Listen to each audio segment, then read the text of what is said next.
2024. Based on these observations, it was determined that the stadium did not meet the required standards for hosting Category 3 international matches. If you follow GFA force now, they have issued a statement.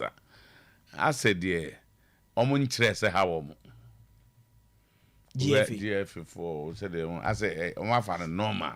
I said they will be comfortable playing elsewhere because CAF say you choose 3. Remember? Stadium back miensa. Yes. Miensa. Yeah. Outside Ghana. Yes. Wow. Stadium we in Nigeria. Wow. And a lot of countries. So it means that Ghana Sudan will not be played in Ghana. I should think so. Because per statement here, now Mr. Tuananka yenya details kakra wo statement ni man kebe boy. Ebi a CAF withdraw approval no. But ebi a wa she Ghana say aniema 1 2 3 mutimi ya mo be san bo ho. O kan we dey anya. Ozi enya bibi sa ho. Bibi ani ho sabim. So 1 2 3 no was issued before yes, this match. Yes, the partial we and as I mean so bo to no ka ho. And as uhwe mo ase the Ghana embassy e be bo Sudan wo Kumasi. Me so ma adwen me say ebia players in few says they say playing at the Baba so there a lot of pressure e bo so. It could also be a factor. Oh, I nam dey see na no ninja. Enye no cry search no. Unze say no say resource in Kuya. Time be our boy in front of a large crowd no. You are being pressured to win. Inti eba say ma obo bonnie style be. Okay, we will look into all that, but Coach Abu Bakar Ouattara has reportedly sacked defender Michael Ampadu from the team and informed him that he will no longer be part of the squad. Yes. And Tokwani Sinano Sunday. How is that possible? So to I say a story be wa time has Emma Michael Ampadu free to go by say when malaria. Emma and the rep say baby deny say no player near fit. Inti Abubakar Ouattara say o Togo ho nyina wote say asem ne say Michael Ampadu ne nkrofo Ghana ha almost coach ne nkrofo omoboa onyare bia. The coach no wasn't happy with. Otis all kind of him.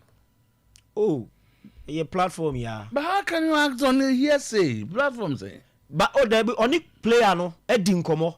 I'm a player ne catch and say I say na me nyare na mo de no team doctors so yare players so nyare.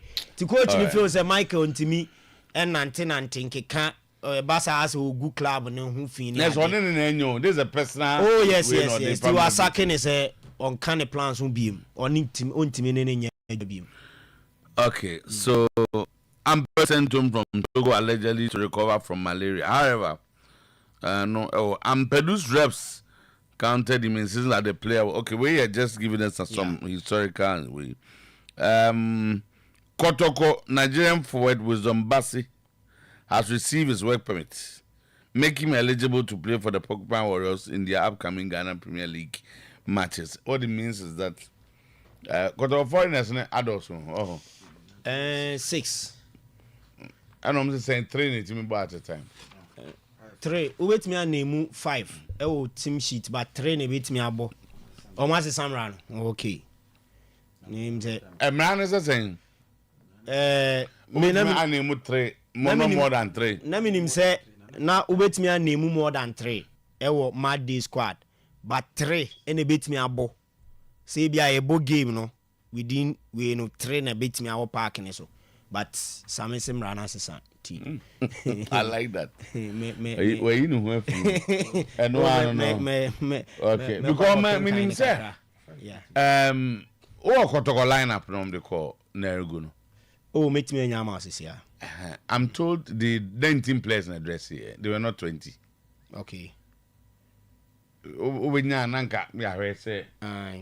that to play into the hair can because okay, but we will have time and look at all of that. See a calf and I catch Ghana for say you cannot play here at Baba Yara Sports Stadium nor any other stadium in Ghana. 3 stadiums, 1, 2, 3 across the continent. Pekimu Bako, Naima Sudan Shao Nanemo. That's all. So that's the news, and it's not. So 19 players. Okay. Yes. Do you know why? Because usually it should be 20. Yes. Okay. 19 because of foreign player issues. Oh, okay. It's not because I'm rano. Some assistant catch it. And I say, oh, I don't know. Say I was pressing. I say class can register a maximum of 5. Register a maximum of 5. Yes. Non-Ghanaian player, but are limited to field only 3 in a match. Then you don't know. Okay, they're assistant. They be there in assistant. Because we should to here lineup now. Almost 3 foreign players and Nana Estati was a giving him. Mohamed Kamara, Esmat Abdul. I keep an over. Keep an here, Guinea. Oh, okay. Yeah. Yes. Mohamed Kamara, Esmat, and then Samba O'Neil, and Estati. Okay. And I know more bench. Bench in the na foreign player bia anyhow. Yes. Okay. Okay. Yeah. Na Nigeria ni no on my home. Oh no, but work permit issues in no. Okay, say the wenya. Oh wenya. Okay. Okay. Now when it does, you know what? Esmat. Esmat no. In Sudanese players. Okay. All right. 9:50. Na miso one me have foreign headlines no. Oh, me guys are heavy. There we are. Oh, sir. And that's so interesting headlines. Oh, okay. Brazil and Argentina lose in World Cup qualifying matches. Matches some say Gabriel and a mistake. What is my girl? Sana mo kamba. Obowie. Only mistake aka coach be na bowie. Mo amode sa ade ne be nyina ye humo. Pochettino for the US men's football team. Ben White has told England, "Don't contact me." Okay. Coach no na eka. Yeah. Na dey bia me ka coach for o mo adwene kakra. Asem ya wo be ken. Sente sai. Se or say attack to order into Bibian's sign. I didn't say. I say Gary Southgate time no cars or available into Mobia and Freno for the national team. Oh yes. Okay. Into no Lee Castle in the person say or buy no Bibian's sign. Just say Ben White no making himself available for selection into the national team and sign be our consider no. Could be our candidate as my mom friend me there. I didn't know was me sign Coco friend. And we and Semali Cassie did to ya. Team is so too you want to agree with him. Okay, so don't contact me. Yeah. So he hasn't contacted you. Oh no. No mubusano has him. Lee Castle on your careful kakra because Oya bias and tentem dodo. Only coach for back on any ansem. Not don't contact. What about you? On your careful. Darren Bent say Kopama should be bottom of the list to start at number 10 for England. Yes. As I was Onimbo. Or say Onimbo, but or no Darren Bent the and kind of pecking or dano. Kopama ni bechato. Also over Jude Bellingham or Befa Phil Foden, Jack Grealish, or Munina ahead of Kopama. Crawford Tony down kakra. Mubodina mumweni you na mumva league positions over. Brighton Star involved in the clan rise red card things. Booking was quite harsh. Yeah. Okay. Onwa babe kan. Headline we dey me fire na samesi we dey Mr. Onwa babe kan. Onwa. Say referee na nya de. You on the voice crowd high bebo. Referee na nya de. O say na quite harsh. Say ye kan wan de monti. Unzo no kan de makofa ba. Referee ball no e ko ball na nine. O ko tu ni na ball no be boy. And just was we good referee any Matthew. The referee has been disgraced, exposed big time. The no complain and now also on to come a red card. I had referee. Ronaldo ignores Vinicius and puts Lamine Yamal in his favorites for Ballon d'Or. As I say, Ronaldo say players who feel some better winning Ballon d'Or are fino. Vinicius on count.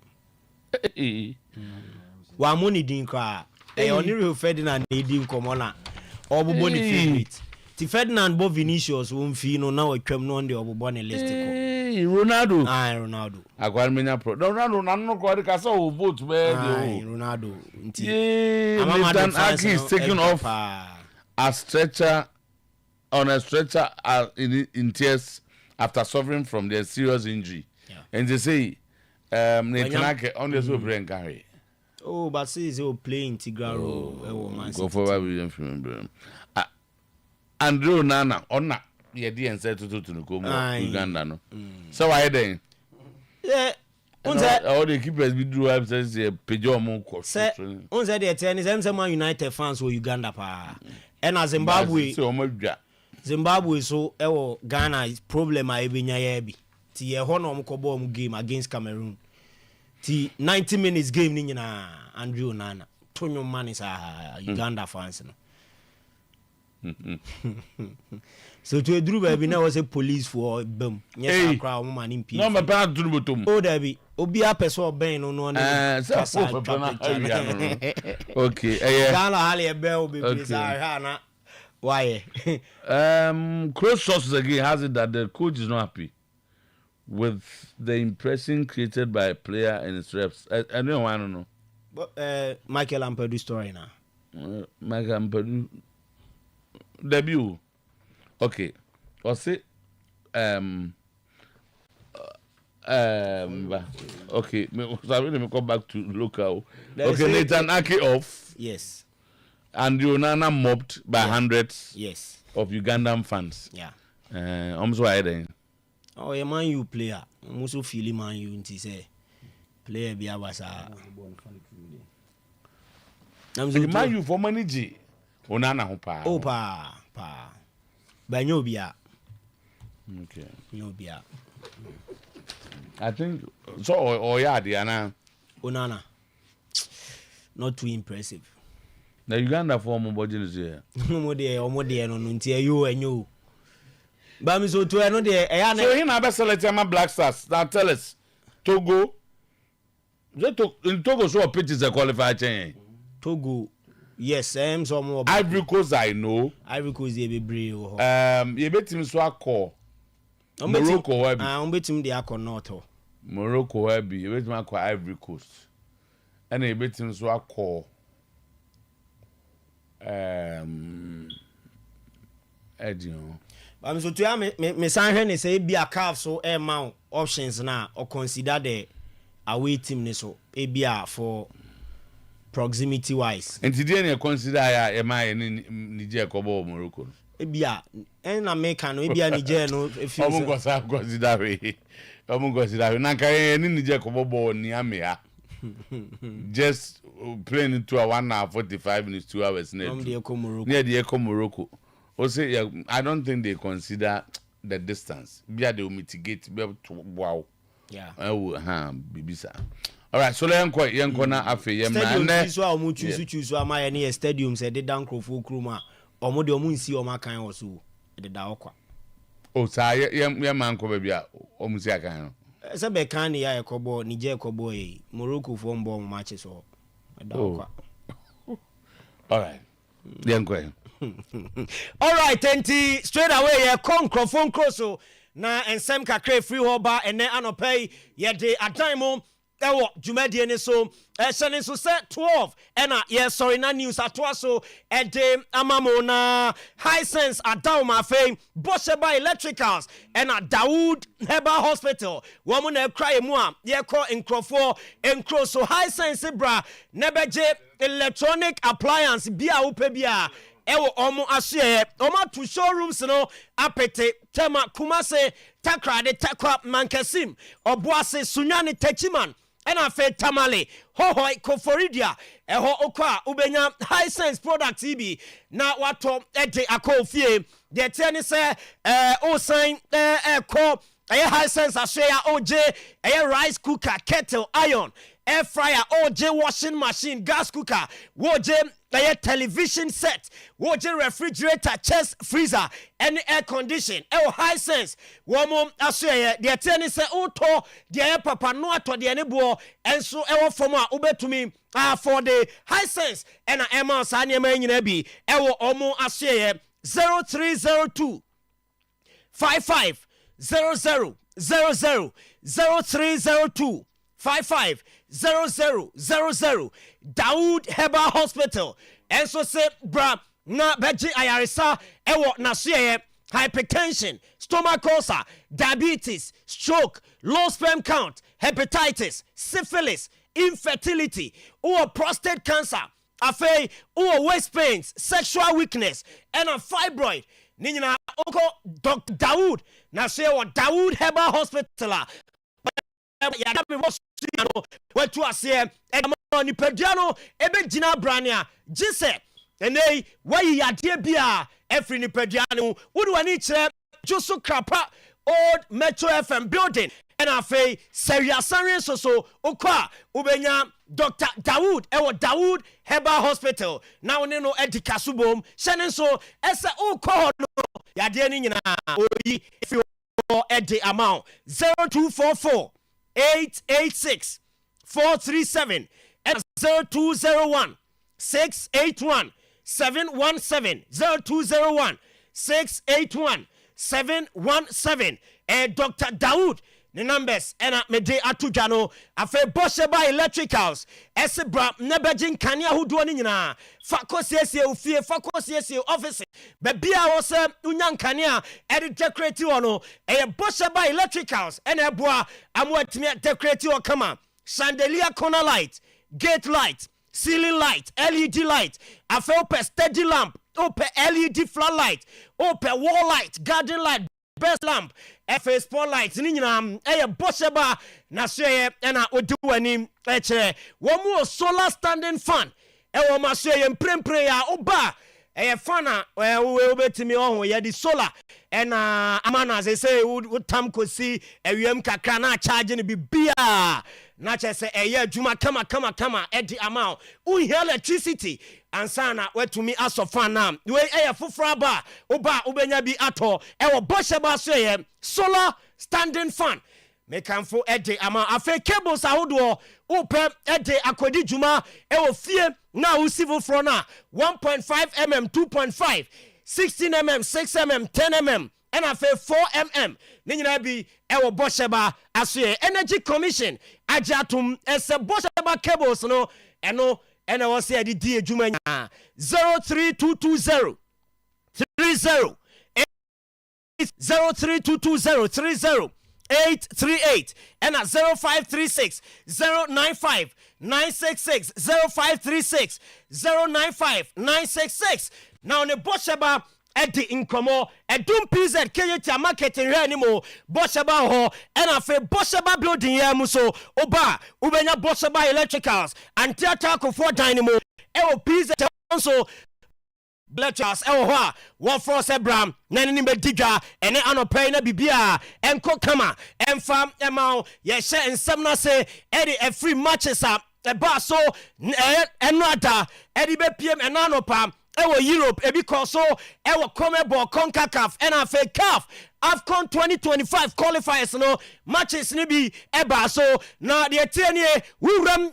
CAF ho and me sha se free enada say and a result ni ye CAF AFCON 2025 qualifiers Mozambique Eshe 2 Guinea-Bissau share 1 Rwanda and Nigeria omukote 0-0 South Sudan tifie South Africa share 3-2 Eswatini 0 Mali 1 Zimbabwe Cameroon 0-0 Afre Gabon share 2 Central African Republic woman tumiante Liberia and shebi Algeria Eshe miensa Guinea share bako ena Tanzania enso eshe mieno ewo game no so etumi eba so ada results etoja ewo CAF AFCON 2025 qualifiers no Namibia 1 Kenya 2 Botswana 0 Egypt 4 Afre Chad 0 Cote d'Ivoire 2 Burkina Faso 3 Malawi 1 Benin 2 Liberia 1 Cape 2 Mauritania 0 Zambia 3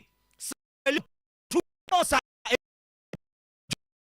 ayedi hu sinsanso ni nyina ete amount ewo dwumade ne so afa meba Euro Nations League ni mo nemo mame ko South America Visenra games mienu bi ko so a nanka obianim say favorites to win the game Argentina and Brazil nanso ankoba ne sa ni nyina ne say Argentina eto Colombia ewo fie Bogota ema game no echo in favor of Colombia one we need 2-1 edit your Miami team edim Argentina ewo ESA game ni mo anonso World Cup qualifiers ayetoja ewo CONMEBOL and afa Paraguay etina fie etwa Brazil le kabako womo entumi antia eno so me wo stories ewo hanomo a yedim ebibema mo ewo dwumadie ne so on your screens the Colombia Argentina game and a highlights no eda so entu be enjoy bi de tienie ewo Colombia any Argentina game no mebacho Colombia ene to atena kane na game no ne mu edene game ne shase no na just say I am very tight player and team Eddie Mosquera enya first goal Edema Colombia Nico Gonzalez ebenya equalizer was second half for the 48 minutes and afa James Rodriguez ebo winning goal penalty on the 60th minute Edema Omayani D Ede Colombia to as well winning that game no ewo afa Brazil game one boy and Paraguay eshomo ekabako one and to me ante Brazil and the ball game nina editia Paraguay nemom woman to me and go 71% and a Brazil ball editia Paraguay nemom game ne bana wie na player and team edia Dominico Gomez enyam one goal editia Brazil in the 20th minute na sa goal no eba ene omoto asom e win this game no ewo ho afa uba Europa me ba try no adam UEFA Euro Nations League matches eto dano results ni say ena ekowie ewo UEFA Nations League ni mo the tiani se first game e Barcelona Hungary and Bosnia one ball 0-0 Netherlands shemieno Germany shemieno Czech Asia 3 Ukraine 2 Albania 0 Georgia 1 England Finland Eshomu ekamieno womu entumi ante enso ewo afa Republic of Ireland womu she Greece anaso womu tifie ema Greece be shomu ekamieno a womu entumi ante ewo hono me no aya me bacho die free sa game nimba Latvia she Faroe Islands ekabako womu entumi ante ena North Macedonia womu she Armenia 2-0 Malta eshe Andorra ekabako womuso entumi ante sakano ewo eno ensemo a yedem mamo efa results epie ewo UEFA Euro Nations League ni mo a eno so ewo nsemo a eba eno no straight away mekono for England game a womo ne Finland ebo the tiani no Hurricane ebo ne 100th game edi ama the Three Lions of England na unim say no ada on na nebo captain Samban edim ema England mino or say 2 goals edma England our boy ema mu winning sa game by 2-0 na Hurricane say over England top scorers chart na when you 68 goals ewo before no game no now about 66 goals edi ama England enra onya the 67 goal and at the 68 goal and so edema England na game ne ba na wie and a Hurricane Kasayes born again na yentie and somewhere Hurricane edi tuja Hurricane echrem ese oye very happy esenra one wetimi nya sa go no ede ema England woman national team no now see I feel in a good place yes into Hurricane chremu a baby o wono ye edema no ni nyina ne say no atmosphere fans no edema no ewo Wembley any kwanya game ne koye any supporter omo de ma team no ewo Wembley na a deserved win edema England womo national team no anti Hurricane or say I feel in a good place after scoring 2 goals for England against Finland. No, I thought it was a really good game. I mean, even though we went in at 0-0 at half-time, I thought we was for sure the better team. We had some good chances. So it was just about, continuing what we've done. It was similar to the Ireland game, but obviously we scored a couple early in that game, which, made that seem a lot better than what it was. So at half-time, it was just to stay patient, keep moving the ball, keep getting into those areas, keep having forward runners and getting balls in the box, and we knew if we just kept knocking on the door, the goals would come. So thankfully we broke kind of the deadlock at a good time in the game before it started getting to that area where the other teams just started to really camp in and make it difficult. So overall, really good performance. I think Lee's come in and done a great job, and we've played both games with a lot of freedom, and I hope that we've excited some.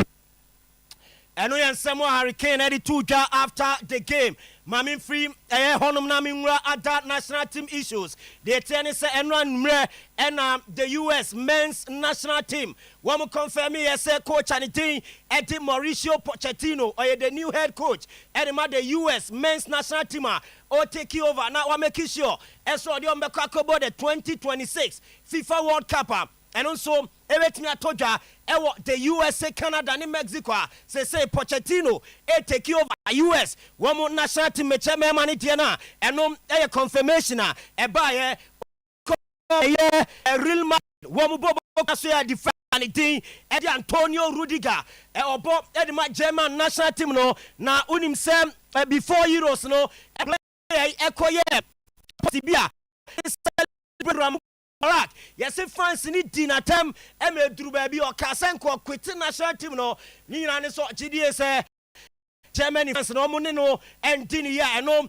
I am a batch on somewhere free player, no. Nasser, but I see a kaki to heavy and coach national team football. No concentrating our club footballer and also any free or ever. Oda so our Germany national team anymore. Mami Fantuga, except 4 players are retired from national team anymore in the last 6 months.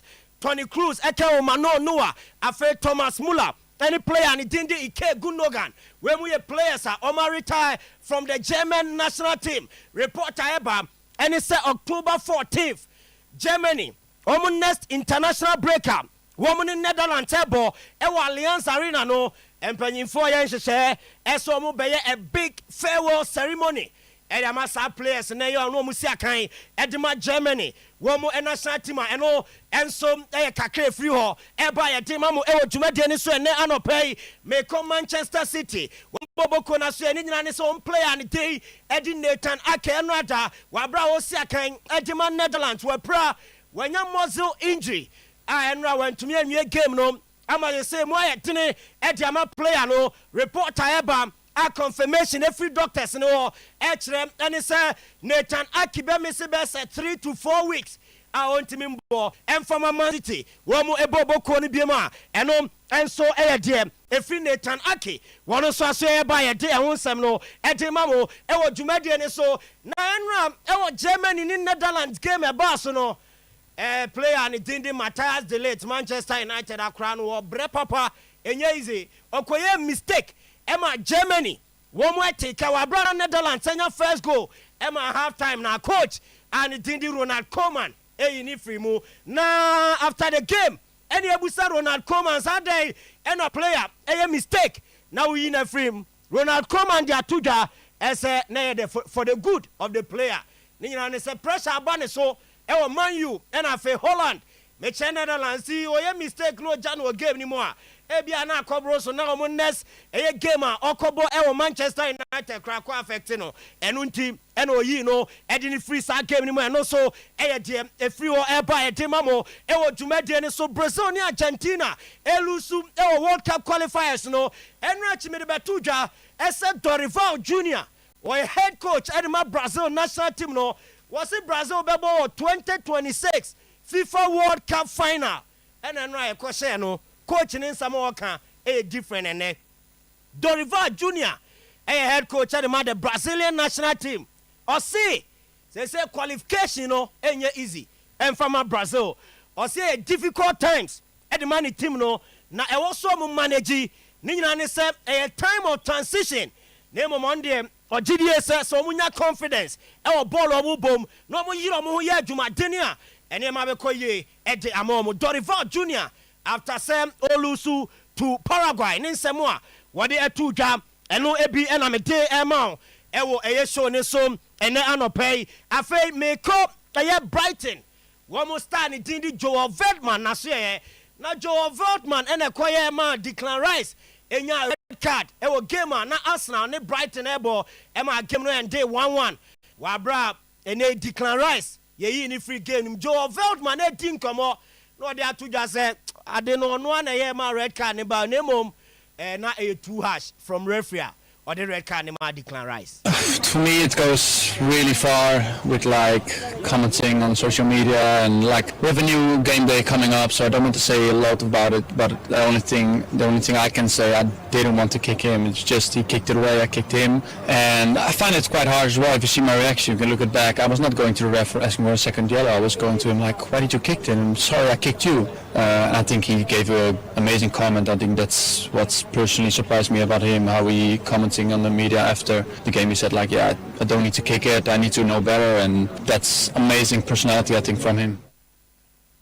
Team eno nsɛm a Joel Voltman ɛde atudwa ɛde fa Declan Rice ne red card onyae ɛwɔ ɔmo game on boy no emu mame free ona me fa mani nchem ɛwɔ FC Barcelona wɔma so anopa mete ho ma Deco akodi nkomo na Deco kan sempi ɛde afa Barcelona ɔmo team no dedi kan Deco se wɔmo sign Dani Olmo every na oye player ɔmo hia ɛwɔ ɔmo midfield ni nyina ne sɛ ɔso hwɛ Dani Olmo type of football bona na basa ela kibi ɛwɔ ɔmo midfielder ɔgidie sɛ Olmo nya no ɛbɛboa team no because the quality ɛwɔ so na ɔbɛboa ama ɔmo atimi agye nkuruwa ɛwɔ Barcelona team ni mo na yebusa Deco ɛsɛ na Nico Williams ɛba ne sign ɛna mo ntimi ansign Deco de atudwa ɛsɛ Nico Williams ɔmo ansign no na ɛyɛ on purpose ni nyina ne sɛ wɔmo wɔ Rafinha wɔmo wɔ Ferran Torres wɔmo wɔ Ansumani Fati wɔmo wɔ Lamine Yamal entu wɔ sa four wingers way na sɛ obi ayɛ fit ɛde ma Barcelona unhia Nico Williams enti Deco kyerɛ mu a Nico Williams a na nkrɔfoɔ yɛ ɔbɛba Barca yɛ di nkɔmɔ ne ade no wɔse no onye player bi a na sɛ ɔmani di na chi ye pa sɛ de no ɔmani di ɛyɛ Dani Olmo achi no wɔse na Nico Williams nka ho bi ebi sɛ players ɔmo wɔ wings ɔno ɛwɔ soro ɛnso ɛde ma Barca wɔn atim na ɛno yɛ Deco nkɔmɔ a watwetwe ɛde afa Dani Olmo ɛne player ne din ɛde Nico Williams ɛnso ɛho wɔkɔ Brazil a mebacho court Bako Awoda as a former Manchester United player Anderson yɛmfa ne nkɔgye na Anderson yi yɛse our child maintenance fees bi a wɔso otuatua bɛsɛ £45,000 masa wɔgyae ato hɔ no mɔnhwɛ nkoraa no ɔntua sika no ama yɛgye ne kɔkɔɔtɔs metua na yɛde naba wobɛkɔ wobɛ no a wɔsɛ masa miniska mede bɛma obiaa and I say no can say ama sɛ sɛ deɛ ɛsi mu ayɛ dene ama court na hyɛ ɛsɛ nyɛmfa Anderson nkɔgye sɛ ofeli so obetua £45,000 no in a period of 30 days Anderson ebekɔgye £45,000 child maintenance fee Anderson si ontua ɛno landing in trouble ɛwɔ Brazil ɛno so kakra free hɔ ɛba David Datro Fofana every Chelsea were joining AEK Athens on loan teams ni mienu reach agreement na the tennis wɔn de ahyɛ ne contract ni mo SM say AEK Athens epena after loan no £20 million na mo menya mandatory ɛsɛ wɔn tɔ no enti Chelsea wɔn try ɛsɛ wɔn bɛyi players ni bebree na ɛde akɔ other clubs after say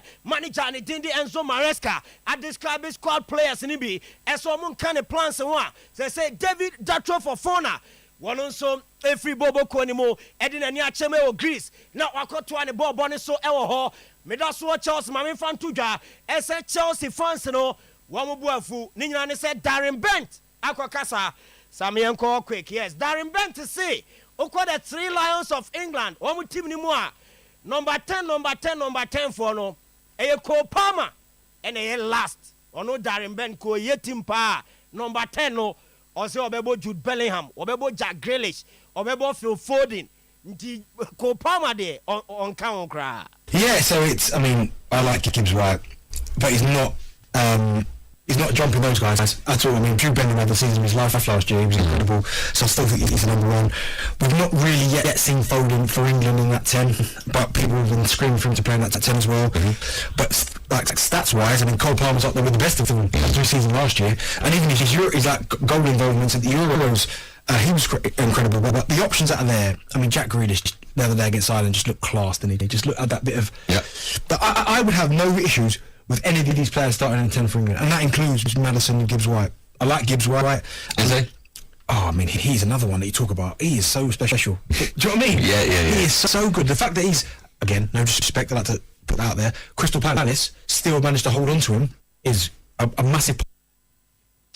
Anti Darren Bent in Samuel also 32 eno no na unim said 2022 report ebane say ka de nka Kylian Mbappe eko Liverpool after so extending the contract edema PSG bobo kono yeso oni omunya ntokwa no ni Liverpool ko di nkomo gibi bi atum no catch a PSG so muntwa contract nim no nko Liverpool hey nka asem si o England o ntino Kylian Mbappe nearly ko wieye ewo Liverpool wo mo eboboko ni Madrid expected Dani Carvajal best ending the contract si player naka ese Luka Modric ni ho no and be captain into obepe so obeto aso e di ama Madrid boboko no Ronaldo and enemu ni favorites for Ballon d'Or now both players di no obo Vinicius or se derby Vinicius derby yenti sema Ronaldo di tuga e fa ne Ballon d'Or favorite one.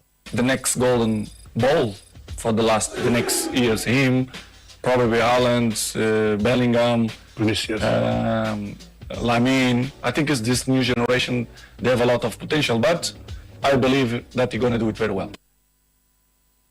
Antino we dey 80 hour Vinicius nkan kra. Yes. Ti ejina no so na ye dey nkrofo nkroso nsem no esi ene anopay.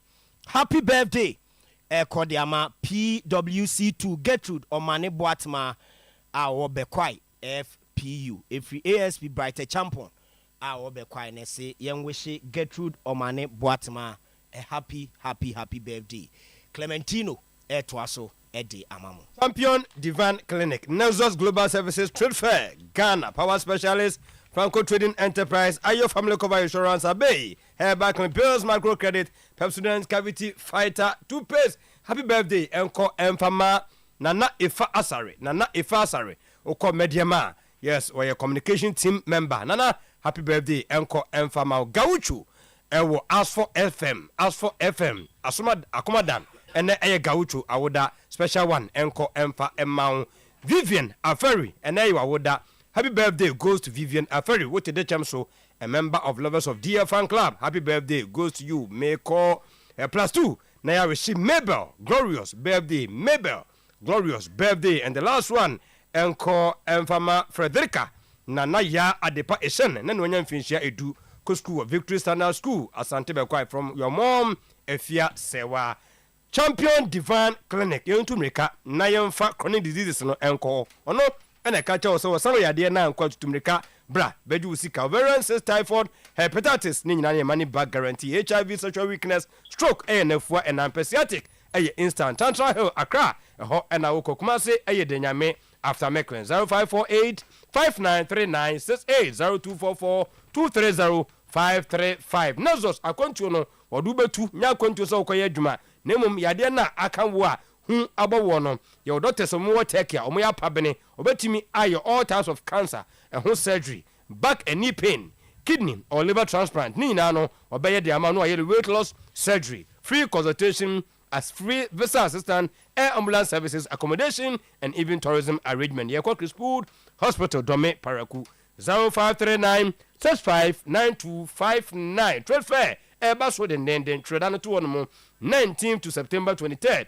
Ewo Kumase Rotary Park. Ni nyina se obebu kunintam when your baby pa etumi atna. Eno nti bibia wotontono on the day. Make sure say ebeboa na wo so nyam fa so pay wa 0597 4233 04 05025000632 Power Specialist Herba Hospital Bamidin ene akoso do ya. Ya dia do so hepatitis no from A B C and E portrait gonosyphilis also hernia obabi na africhi lost ni nyina no Feyasi Lake Bosumtu Road, Jasbro, filling station, while Kwabenya, Pokrasi ACP Mill Road, and Cranford, and Notakrade, Anaji, Estate, one primary school, no, and a bang. When you know, your Heberton, Heba Mesha, and Powder, Jirkajiri, Heba Mesha, Doya, Heba Malames, Kofke, Heba Mesha, near the tonic, and also Eddie Trim, Eddie Amabra, Unum, Ertoso, Misty Heba, Apidang Fediment, Danny Heba, Colnac, Angelo Sabia.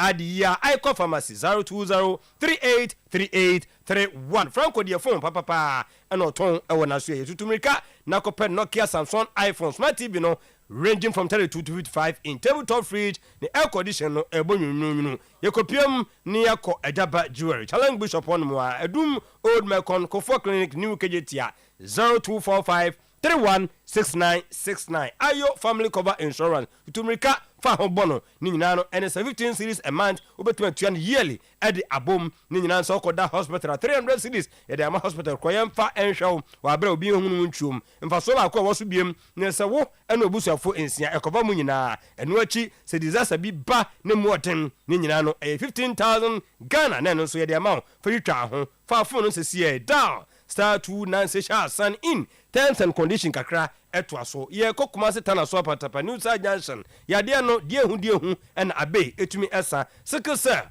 etre na fei wode na yimini nyina mo no abofra ne kasa ne nantie enye ede aka ho nkoma from diabetes ulcer ye call na fei tana so patapa new side junction Monday to 7 to 5 p.m. 0243 345 392 Bills Micro Credit Limited tutumrika na fa hujim ni nyina no ene se bosia no kopebi fa tra wadwumam na nyema enko yie emfa emma de ohia eye Ghana card de wie enu ntibomodem so wukọ na ebosua no 500 na ye range from 2,000 3,000 upebi akototu school fees ama nyema timi aboawo ama bibia agina yi channel so unhia collateral bia unhia obia so obedi wachi anu ntibomodem na kopebi twitwa ho quick credit was lending made simple 0302 200 390 0596 920 kwakwa mu no Pepsodent cavity fighter toothpaste Pepsodent cavity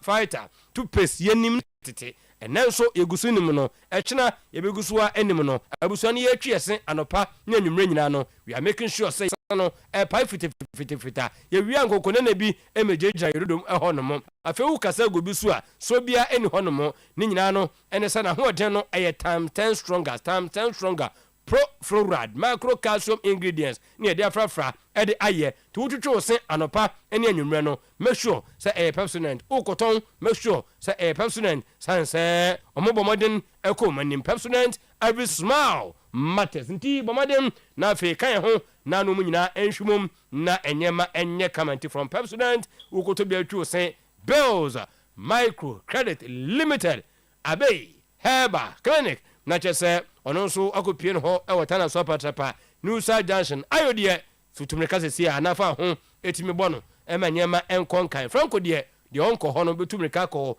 sanse phone no ne papa no eho ene ebomodem etimi eto edi efri power specialist Herba Hospital eho ene ba bia beko ewo fiyase le bosomtwu road 12 de medical kai wodada se tutumreka 19th to September 23rd fa hujim na ebeboa kama na no wonso bibia akoyie ewo ho enemo Nexus Global Services wotini dinde bia no a make sure so obekọ ho sanse obo adwuma yie pa na afi wakowuram ewo champion divan clinic omunyina da roma na show no eto aso akosi se premtobre ebetumi edronti yen sorry na afi yen famo enche legend nensa na show no emra meto aso emfama live ewo studios of Oyerepa 100.7 na chese bibia de na kwamti the man danger man is seated Kofi Bafo alongside boss player yeah nyame adom boss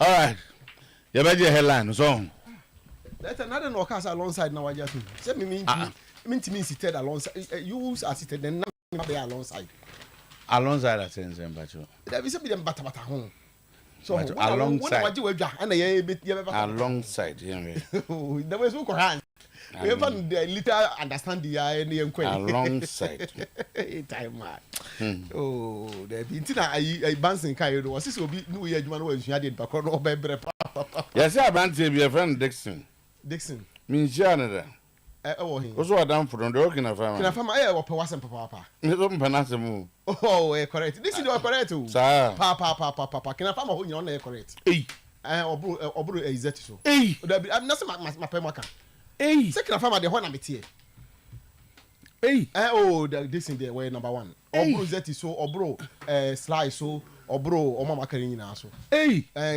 we director there Dixon ho tama nukra make a chow asem kase na dia beti zeti gown me see Dixon bro zeti I see do mako mechiano na wahab ni wahab mpacho David ni wahab na okay NUSC no Independence Hall oh okay na mpanyi Penny has good supporter no. Non de ne yire ne abna. Okay. Abna ne ye penasem. Ona na wo kana say ye po ba na sem ten be man. Oh okay, Penny and Penny madam for. Sa how be Penny asem. Me penasem. Oh has good new. Is as good ba. As good ba ntino. Okay. Okay. Express group saba. Alongside can be used to describe physical proximity. Like sitting or walking alongside someone. Don't say Tokona and Clementino Kono. Yeah. So that's it. Now, when you look, Mammy headline, we are not my fire. Now, I call FNS Express Group. Yeah. And they were just 5 minutes. The share director, the minister may be cry. Yeah, Buffalo. Some other day, man, no paper director. Is it all kind of physical?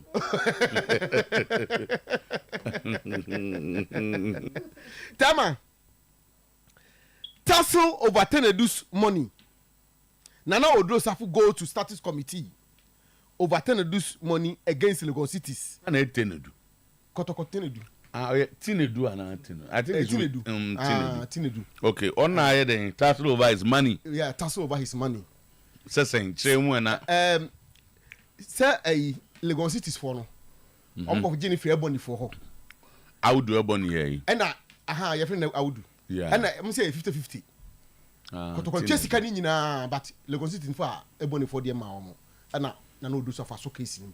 This year they work. I out the moment I contacting and no do Safu to help. And so be. Was all kind of you need interest. You need interest. Oh, one them Jay. Nay into okay. So Tina don't know yet. I Ebony player. And no transfer my Legon cities. And our Legon cities and 50-50 onward agreement. Okay, so Enna Kotoko acquire the services of Tinedu from Legon cities. And information tells Kotoko has fully paid. According to Ebony Fono, almost say almost contact on me Kotoko. I can't remember so much. Okay. Now Tinedu Nano will be home. I don't remember. Okay. That's fine. Some say no do the wa we nipa no. Enti obetuma ma story no mu ye kakra ne. Me ko yo be ka se fam ho ben. Ti me nko frɛ no eno abe. Me oba bia be me ko akopɛ ma se. Akopɛ wa asem na. Be ka se fam ho ben. Tama. Kotoko backtrack. Vacillate and renege of using Abrankase for the league matches as they switch to Obuasi as their home venue.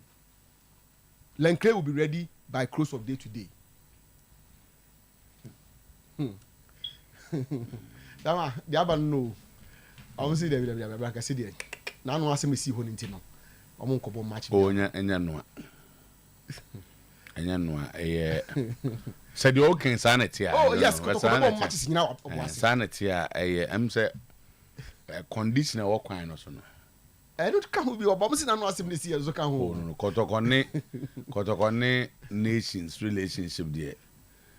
Under no circumstance ne betimi. That one who learn pitch no e come out. Obi a betimi aka say nations ne kotoko ne nya otumfo team. Na se o Una say I'm in America. America on authority. Not now job until to better say. Me na America on authority say. Owura na nations ye ne dia no. Odenya ne 200 times kwa kotoko. No na kotoko say ade o de che no. Na mu refi we nyina. Also or fan or ye ono ye fanika. No na ye kotoko e ka ba o de che no. As a see an refi near time. I don't know about Kruma. One is a car by it now on Ruana. That wasn't. There was nothing to confirm it. Masa Obianca Obianca confirm. At the end of the day, a cowboy was all their check. Ogo confirm with your wow. Omko say name also the ache. And they say you Na ne kai obi abani fi abese na ade. Yes agent do say ka die fa abon ma fa. Nipa ya ade am osayi na mu nyai sa na hwana catch. $80 billion there it doesn't Ye wa sem ukoye wa accounting kwa nano akwa bu accounting se be go for obi o kizi se be chichi mu. Tama Jibo na ko pe papa bi man be tira oni solo nyina makanten se asebo ho theory Nadia dabi hwe hey ye accounting bi ba hama zakito edin certificate by ena ayi solo ne dey buy kiki are ya na imbalance ena jibo ko fe ayi papa na village bi o kiyen service o buy adi na daddy oso Tama Kotoko GFA and Primiva Consort are on collision course over Kotoko trip to USA. Tama, as I'm saying, as you know, the embassy said they will give only 25 people. By the time Kotoko got there, 5 GFA representatives were there at the embassy already. Now, Tama, dear, I go fast, my bano. And a permanent unia a chamaka kasan where he took a card. Kotoko for no be say omontia say chamaka na FNA as a leader of the delegation. Chamaka. Edmonaka. Says FNA as the leader of the delegation. I will be dealing with Mamoko. Only when you're visa. FNA bossman as the media officer for the trip. Kotoko for no Omo media officer. To me media officer you do hono also a media officer for Kotoko. Ano embassy now bobi so abaso is a media officer. Enti bossman so ne visa no problem aba ho. And na FND ma me nuka ho. And na bema ba ko. E ma no ba ko nya o ma ka no so problem ho. And na Kotoko for no ntiase no. Enti primiva for no time information I want to say omako bo parliament amande. Ama say the parliament omuguso omokasa. And I spoke to the primiva leader. I've spoken to Chamanaka. Omu hwe so beto ato no ma say ne be ya ma Kotoko etimi akọ because players no be ho no mo a omo de no time ahwe a no mo enya. Ahwe a no mo enya. Enti eno so ho asem ewo ho no mo a le oba ne akabi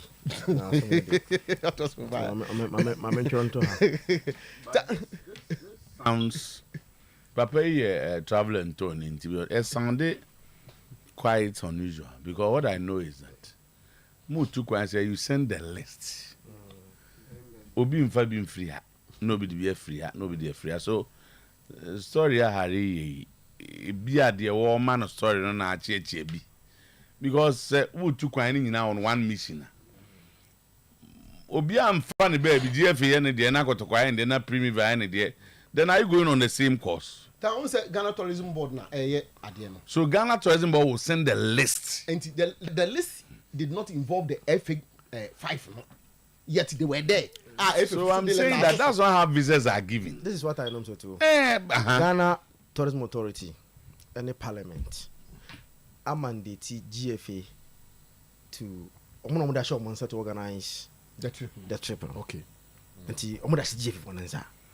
Until now, list biano between GFA and Kotoko because I say GFA for Nanza.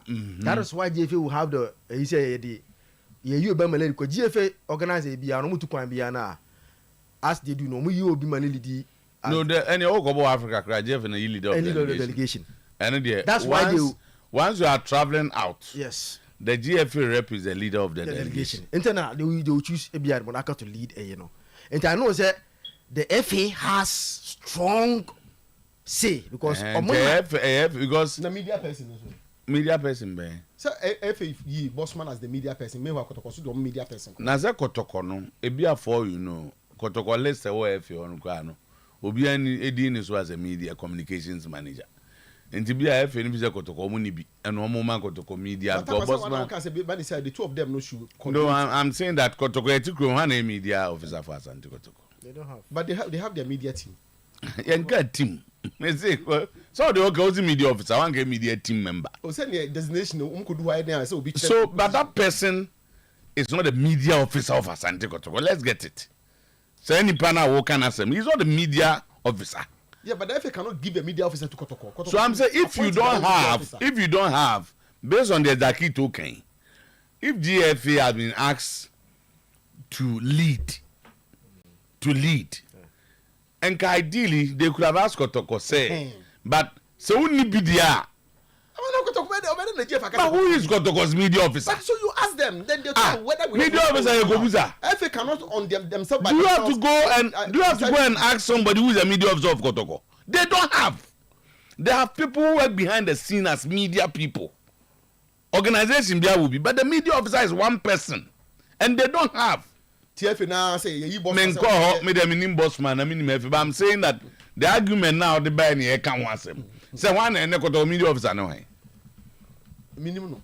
I don't know. Oh my, yeah. But me, I think that if in a Kotoko trip, lead here, because usually when you are leading the teams, you don't send people ahead of the team. So as the man say, Sometymer Otuo-Acheampong African Cup. Nice as will be a leader of delegation. On a better church and nipa and form unko. A American tra. Nezi Kotoka so munyan kwa zango for mbe leading one.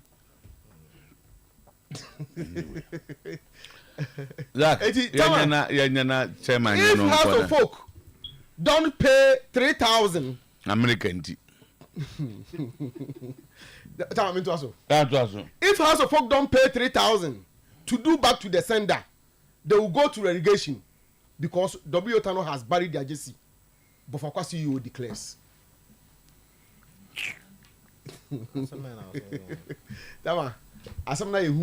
And if you listen to the audio, you're loaded, very, very loaded. In some woman, no, Tamanya some ketwa.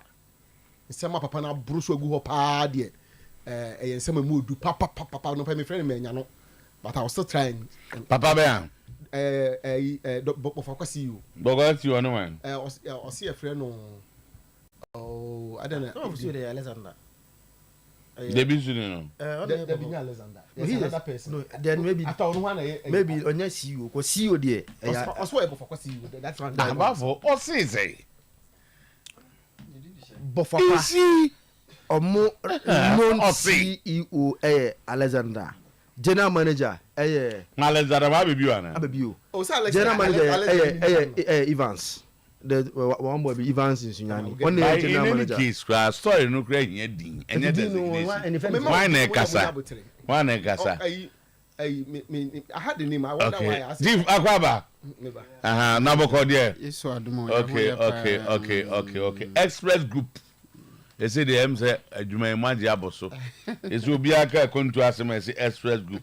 That come say me nyako be 13 every day but so Express Group for my senti am say there be mbacho me nimu timunko na munko busa chief na mu and e din komo say na dey just say ma no be wi SS for no mo twa wi for no mo be twere no your package special package e dey ma o mo pa enti say obi ehwe na so tie na ne ba e be wi SS what thing we do ni say omo betena fie sa na omo twen say omo resource ebeba but say 2-3 months na omo ede tena fie no ye wo exams bi wo ho a omo betimi atwere ya omo resource ne ba na ye kama omo betimi aka bomu ede apply for school outside a bit me boa ma omo timi nya scholarship e bo so timi nya affordable tuition fee nti SS for now mo be wie ni nyina na omo wie I think say next week omo be wie me catch our for say omo mo ntena say omo wo dream say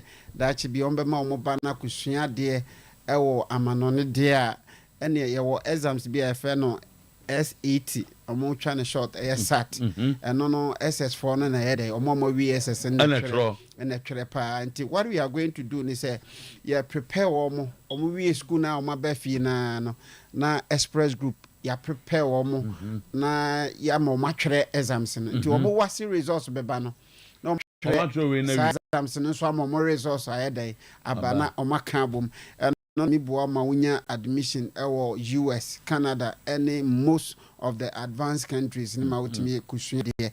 So utimi etwakese e boa utimi ma unya. Na so na den ohun.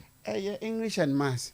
Oh, okay. And a syllabus no the same thing na omo sua no SS4 there no. As a canina na verb and quantitative no. The same thing, but we know Mama dem so manye bi. Be training o mama mo sample questions na mama timi asolve. Enti omo results beba no na oma ye well prepared sene on betimi atwere sa exams no. Okay. Enti mo be wie SS ya mo tro nso we. De oma e busy tro enti oma wo fo no. Good. So wo da ye so bi so be so ba no. Oko school no outside. Okoto aso a. And I say you want to give it a try. Good. And no answer be register no express group. Yeah, the number never tuja. Na obeko as a classes be 2-3 weeks bi o. Yes. Ebi so online. Ebi so and 2 weeks say penwa try exam no. O try exam no na o pass ya. Scholarship e wo ho. And I half. And na dey tie bi obinya school di bi. Ebi was kra nya scholarship class so ase ne okọ. No akutua wa de ekọ. Okay. Na ya nom se ne boarding. O me register sat na ne board sheda nya de ne. Exams na nkasa ye almost $250 yes sat registration no. Enye ye de no se wo twere o register for exams na nkasa no. Okay. Yeah, they were very affordable tuition plan. I bet as a vacation classes good. Yeah, I bet me the ama womanti exams no ye bebre omo SS4 no bet me a treba kwa friend TOEFL ne say no English nko a to be wa wanya de o masia ono no bet me a trade any English proficiency no English proficiency no and there were IELTS. No, they are widely accepted. Almost all the countries around the world. Ultimate exams na omobejiwa de atom. Ebi mo twere de ko ye adwuma, ebi mo so e de ko school. And there was sat na dey specifically designed for omo at least omo ye good kakra wo English and maths because no too funny ye English nko IELTS no so ye English nko ba sat na dey English and maths nti so oba na ya dey o maths kakra na brofo so kan ma na metwere bi eno mo twere ne tanya scholarship pa omo twere na se omo ya dey nti the good news ni say ye bi wo online but nyame adom ya offices ne doso e wo Ghana ha nti se oba no wo any of our offices na or any of the regional office in where manembra office wo you be training am na your mock exams actually how obesi asolve questions ni nyina enti okwa exams no onim dada na wanya very good results or the kind of was in ho ano no wanya admission people so betimi enya scholarship enti say obi tie na or any of the regions na your office in the doorso obani wi school na how dey fanebra na yan hyase emano training kakra bi na ontimi enkotwere ne exams okay very very very good one again enti we dey omo try na o try acheso e ogu awatro amfa wo fie why SS ni bi ba wa lucky good njo no so timi ba okay tinye fresh for no kwa omo wi dada nyina otifie opese bi okọ school outside ba age bi wa wunya wonka ho age bi ha wunya wonka ho ko age bi wa wunya kra mo accept for first degree tisias yan qualify how many wache ejo ono ne ba ne wo SS ne ba e wo St. Louis otro obeba na ono de this ebema na discount pa na se ya so ne ba ntro akra na betu no jaza ba no wa being brutal obetu no papa enye se si idea jaza jai ojai ofri science go ya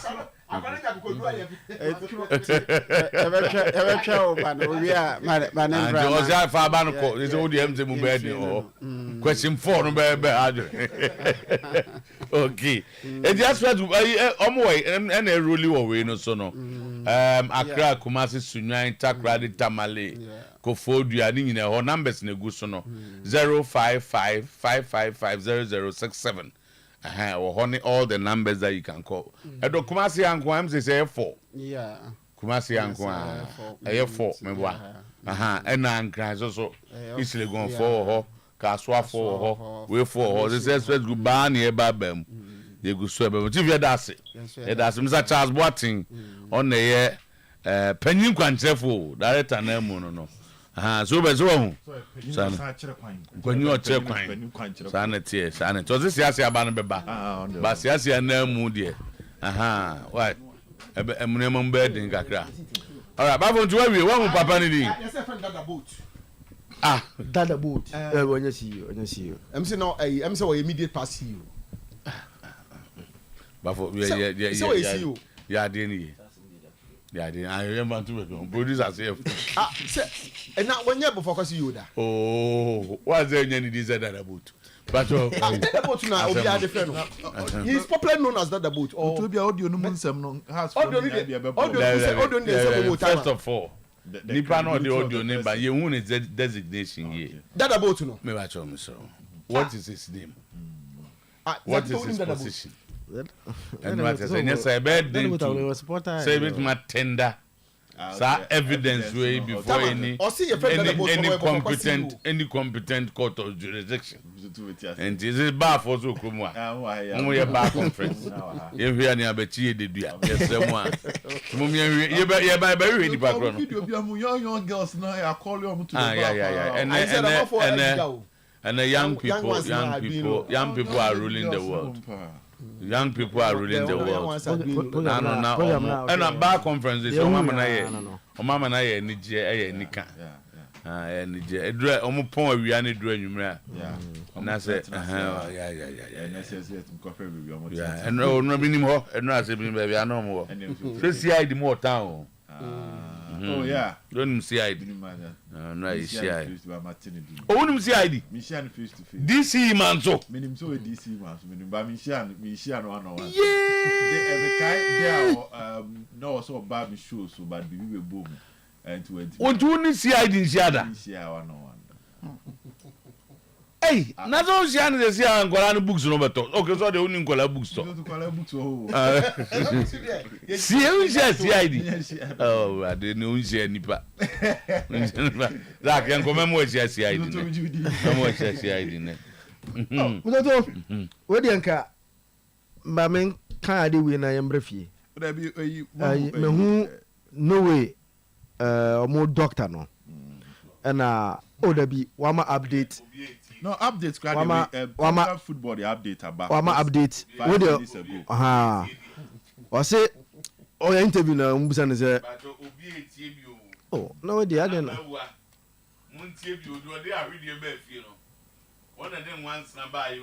There be that sports I hear no. Yentimi asemsi yentimi kan na. Oh okay, just yentimi kan. Yentimi kan. Okay. Asemsi. Ana no way national team doctor no oh yeah interview no mbusa no Odegaard injury in Senate and I say injuries like this takes minimum 3 weeks.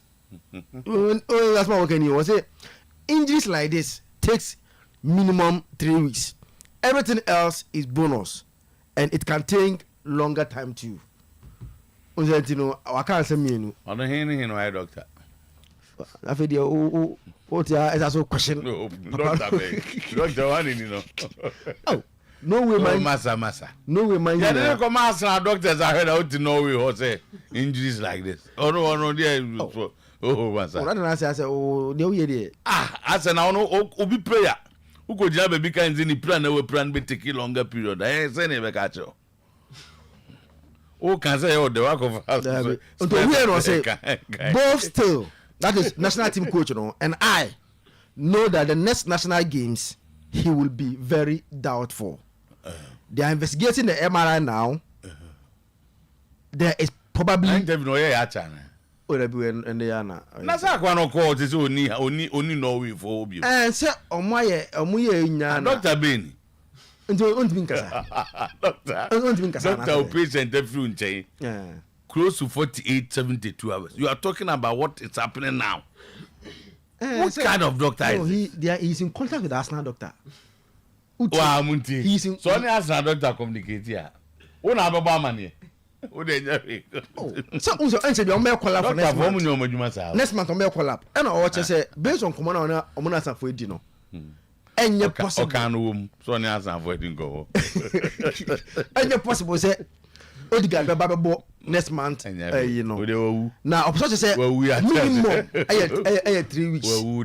Was minimum 3 weeks. Into way as ma no way doctor no no way no. And Premier League match incident panel. Negative stories there. Premier League match incident panel.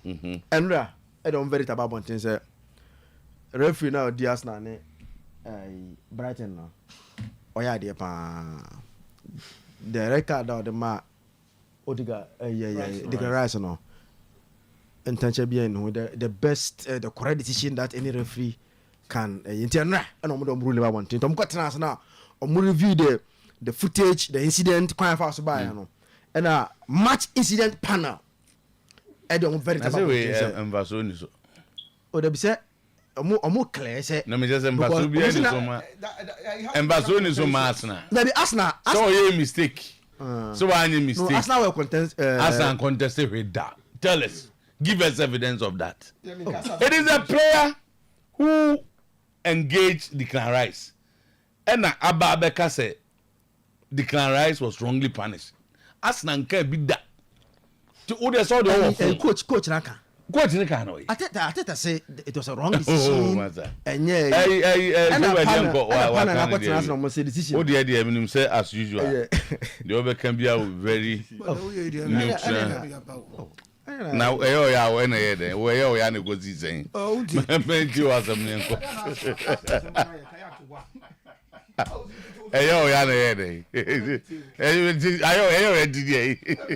So bad, because we are not. The Premier League is coming back.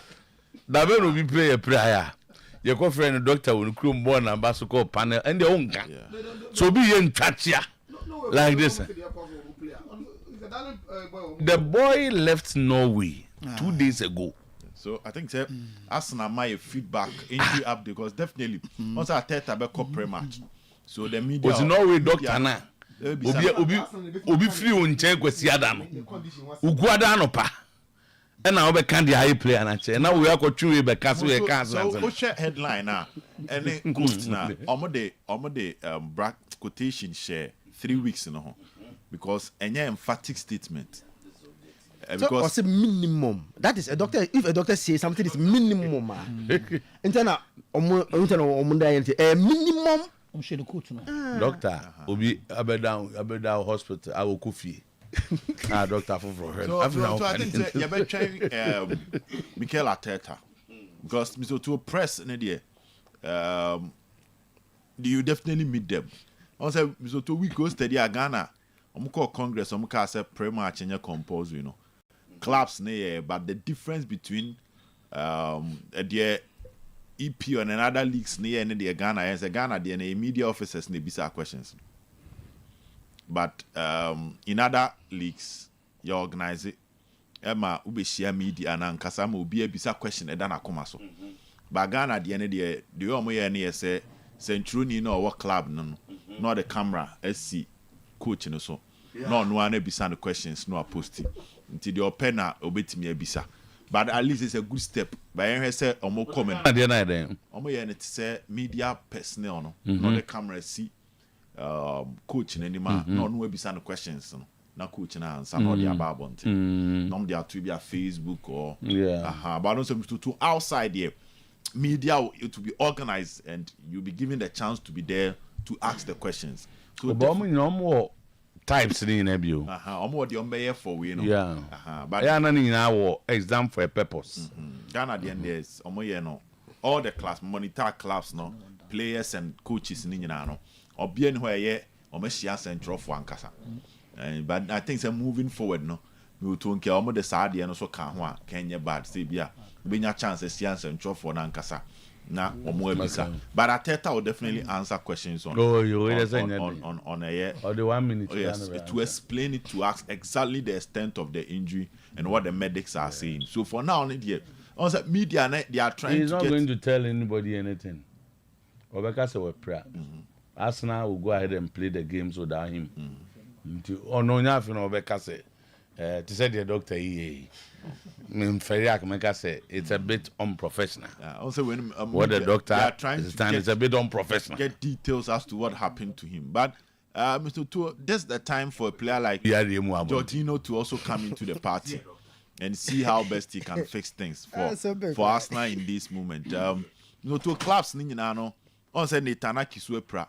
International break ne there. It has its own disadvantage.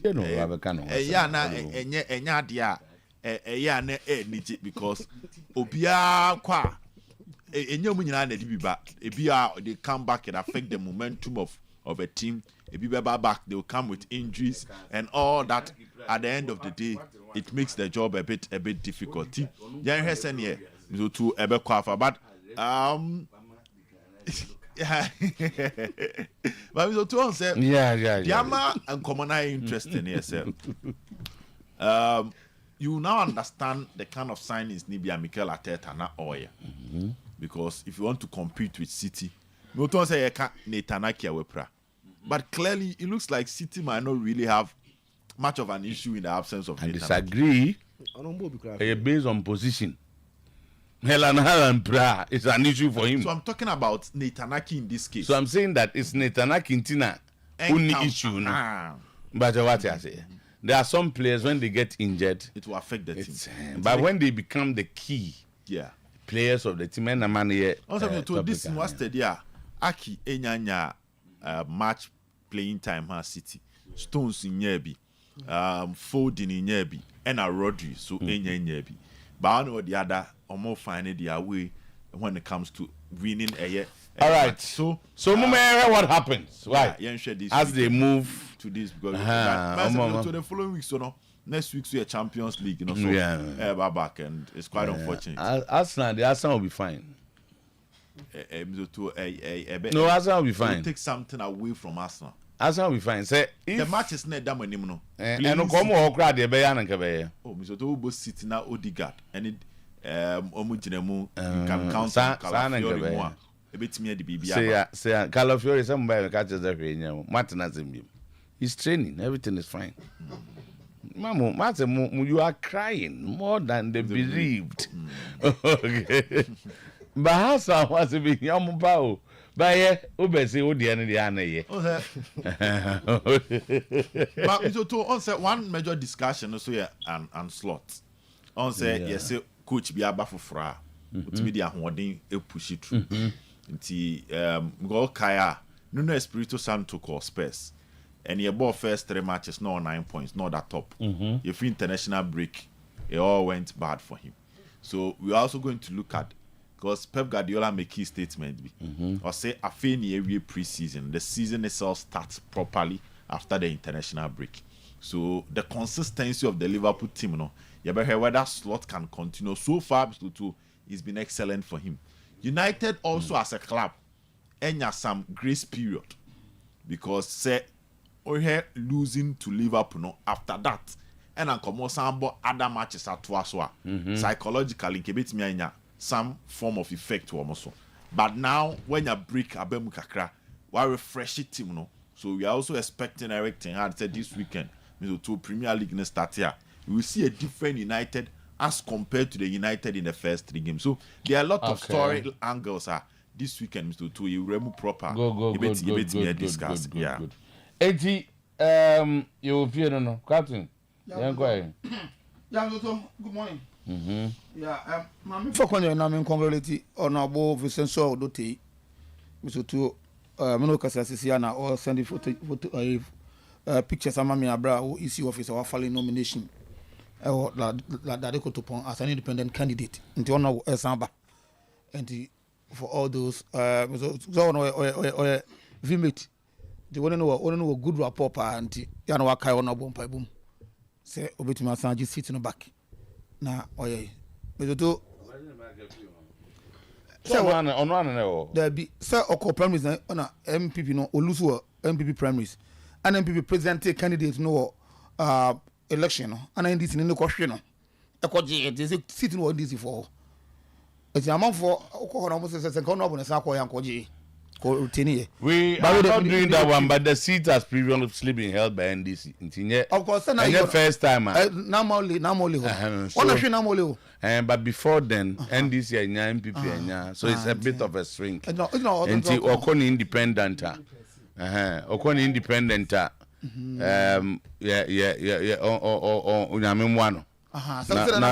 Okoni no more all the other candidates. MPP Nino, NDC Nino. Na me mo munya no mo nkomani ka to yenko we dey say odi twam we have met na me Abraham e kasa yi o mo mugina so nim ba bia no mo bi o mo so ye bia entin so to adi anaga na ya expect am say asembe me tia na me kai Zakito so on tia say wire Baba Yara Sports Stadium calf dey be no mo approve. So if of them they producers that mammy of them reading the crowd they are name Mr.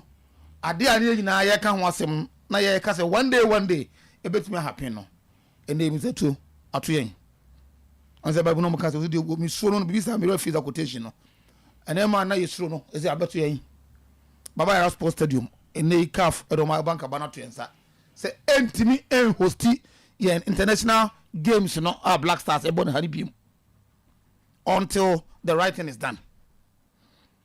Until the right thing is done. You go to Yakobasa, what happens? Well, I can engage you. Ghana, you have a course of the area, Bimuko, Morocco, Nibini, Nubiana. Because Niger, no, as a result of that, and mobile away from home. So it's clear in the statement, if you have read it. Also, the fool, you know. Statement here clear, say Ghana, everything choosy. Benin. Where in Benin? I saw I think 3. Also, Mama said 3, and I can't say impose. I could say Ghana. You bet choose where you want. Then I say okay. So this is my minimum set. Your boss Sudan.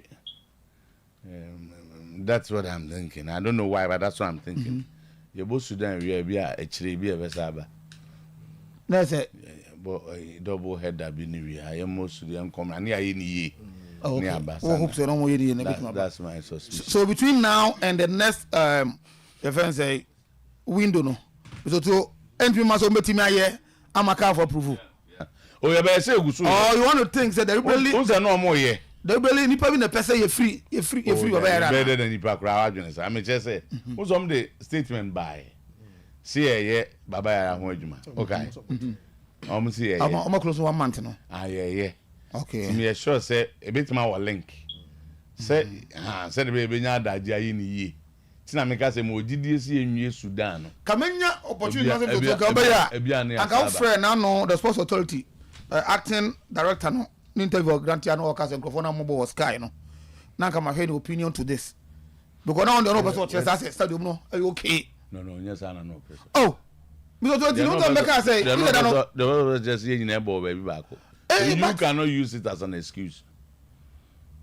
So because you say no. Park now boy and so on so boy. So one shine. But my question is, was he concerned about the nature of the pitch no?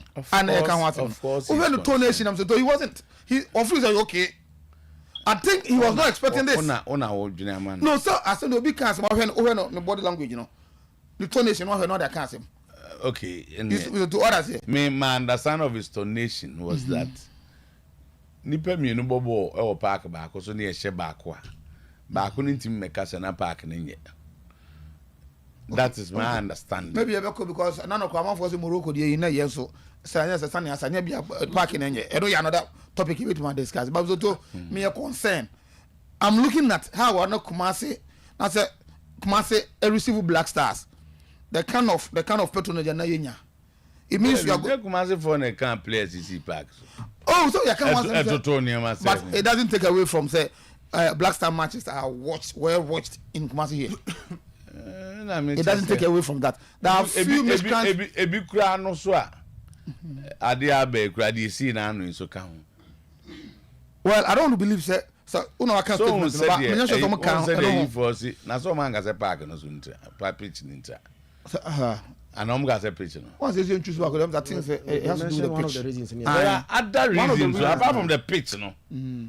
Your stadium name, no issues so. So that and my point is say, the air and an so, and also Timima, CAF won't say beer. The design, the architectural design, the way the stadium is, the safety of players, any idea so because here, how the Sun Ninko for no reporting story. Says 6 Premier League players were held hostage. Yeah, Patemo and that stuff. 6 Premier League players were, as if someone Macadam Mobile. 6 Premier League players were held hostage. They were detained on the pitch for hours, also for minutes. They see the Oma Baba fans in here because supporters no free. It do players but it doesn't take away the fact that. But I'm surprised, honestly. I'm surprised because you know who reported the stories and who were sharing these stories. Any idea? From the point of FA, Akotomo, if you disagree with me, for the way they were sharing the stories, the way the story was written, and over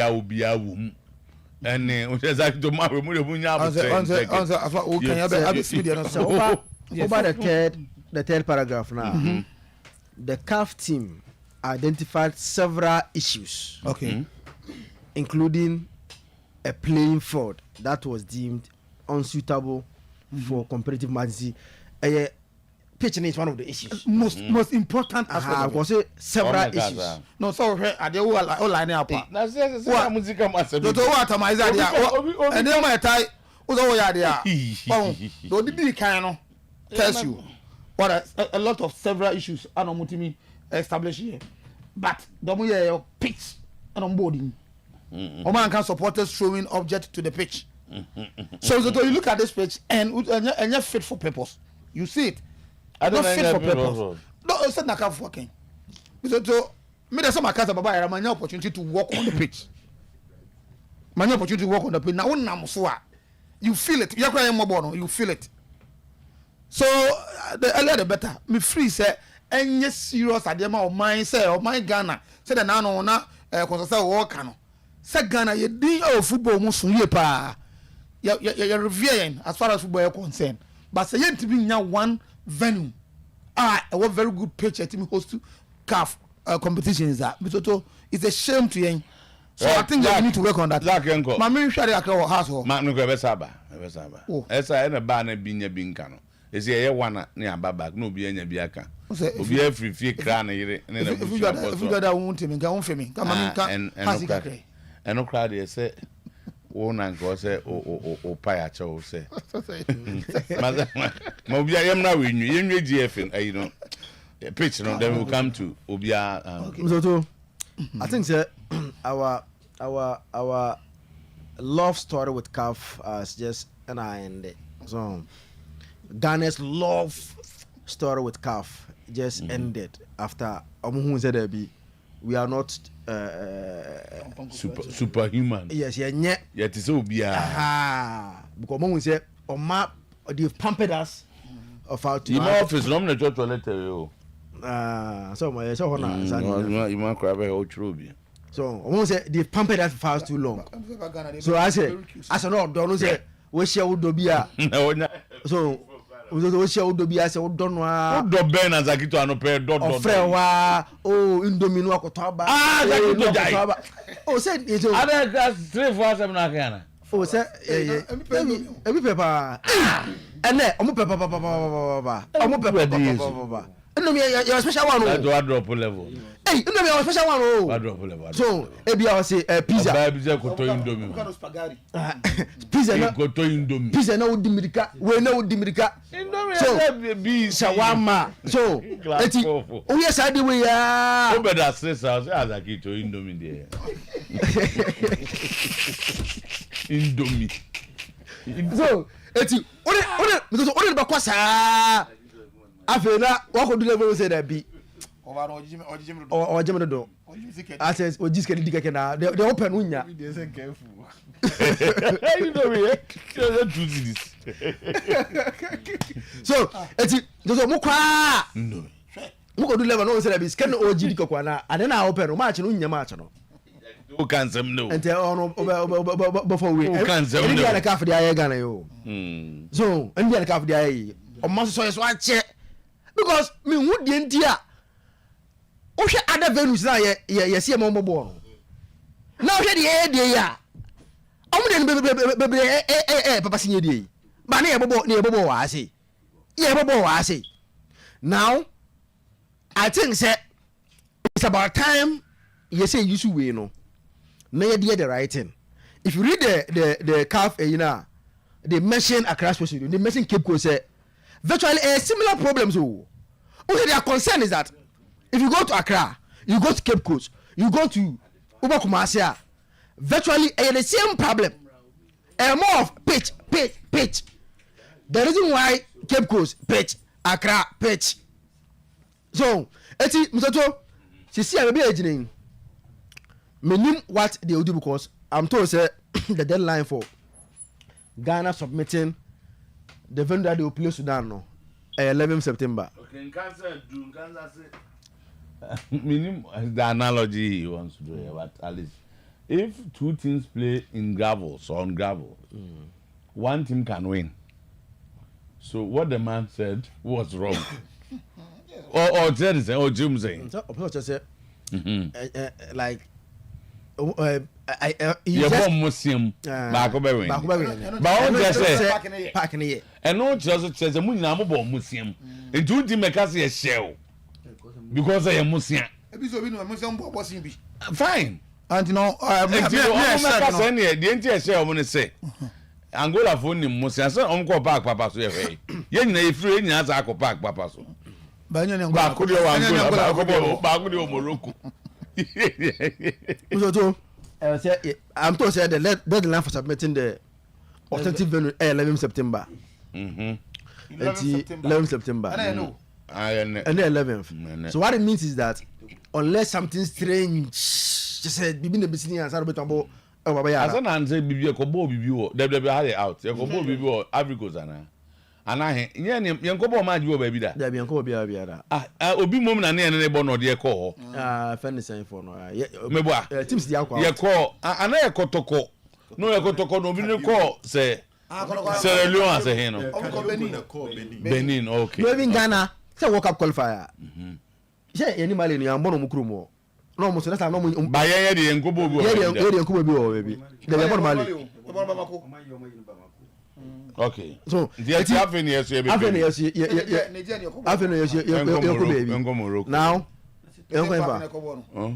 na sa papa baby we ko e be fere e be ba mani ese se bi akotogo na Burkina wo fere titi ze Ghana for ya ba ye just bu se amani a se ya ba Burkina se park nye ana ya ba Togo se park na yo fere ye be ko Morocco ho ni Egypt om de o kwa wo be ma bo amani no with them am so on say ye place no mo mre mo ba easy o fa flight one just one hour say the embassy be bo kwesi apia o kuma si bi say ase no so ye maye so to yan kantre empanifo na wo NS ni ke kru papa bi pa empanifo ani abre a ke sabre nka nipa be 20 yi o medine ya embenfo mo yin Why do you put the blame at the doctor? NSC don't mind. NSC don't mind. Quebec can't come here.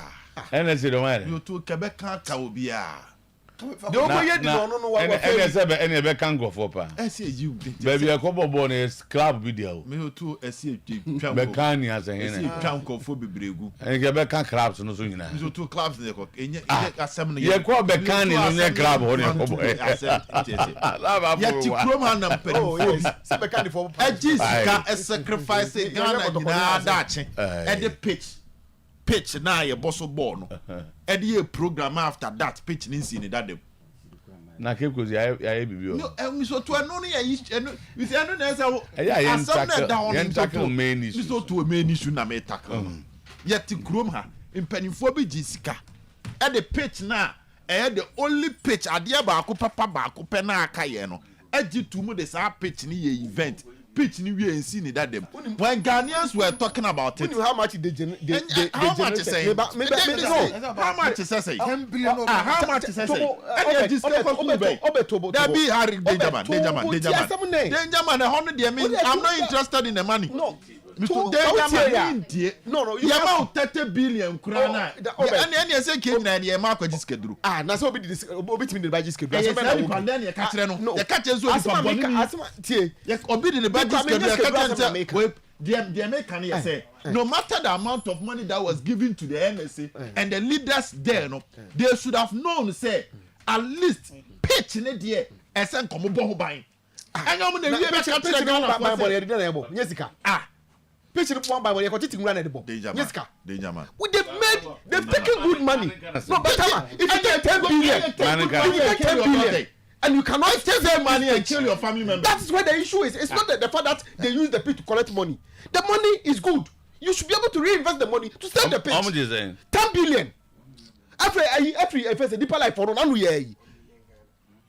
That is where the issue is. It's not the scam of the GNO.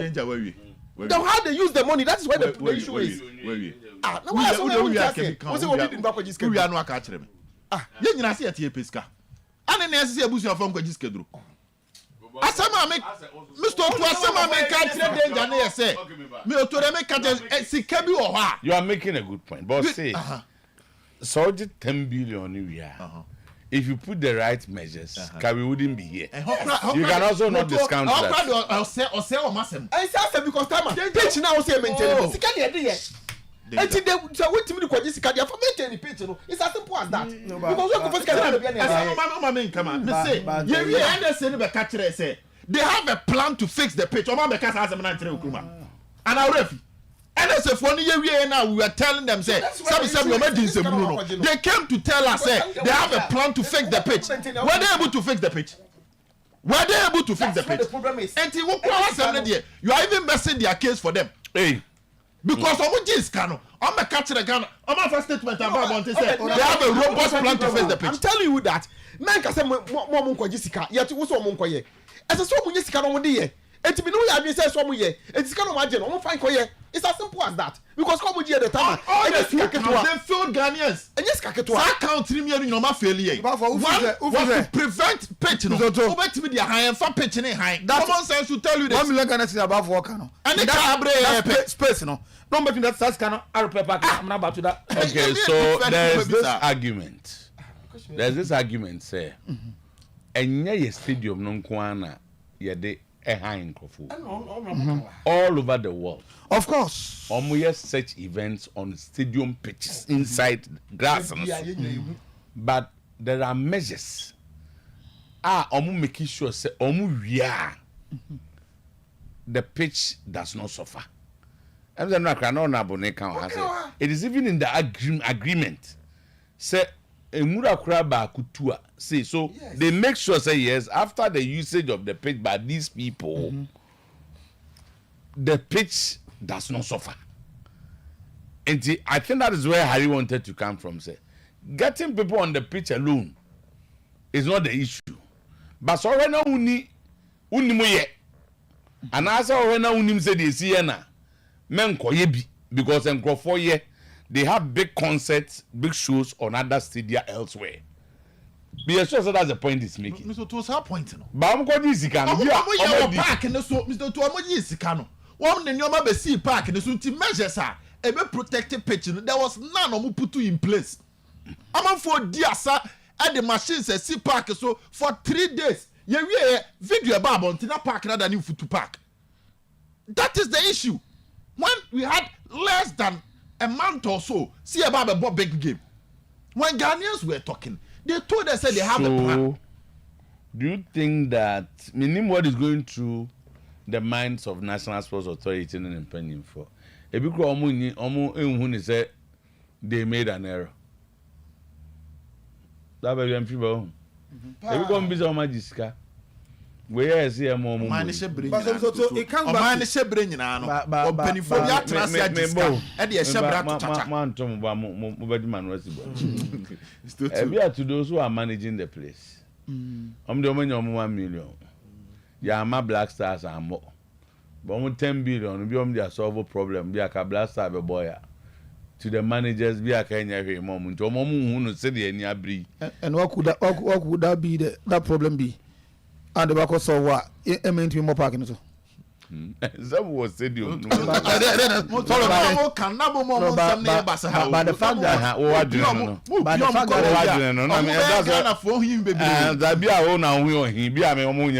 fact that so that is you, Ghana. You don't speak for Ghana for. But the fact that Oma close down the facilities among my body. Almost say Nyamu ye. But time no ye no.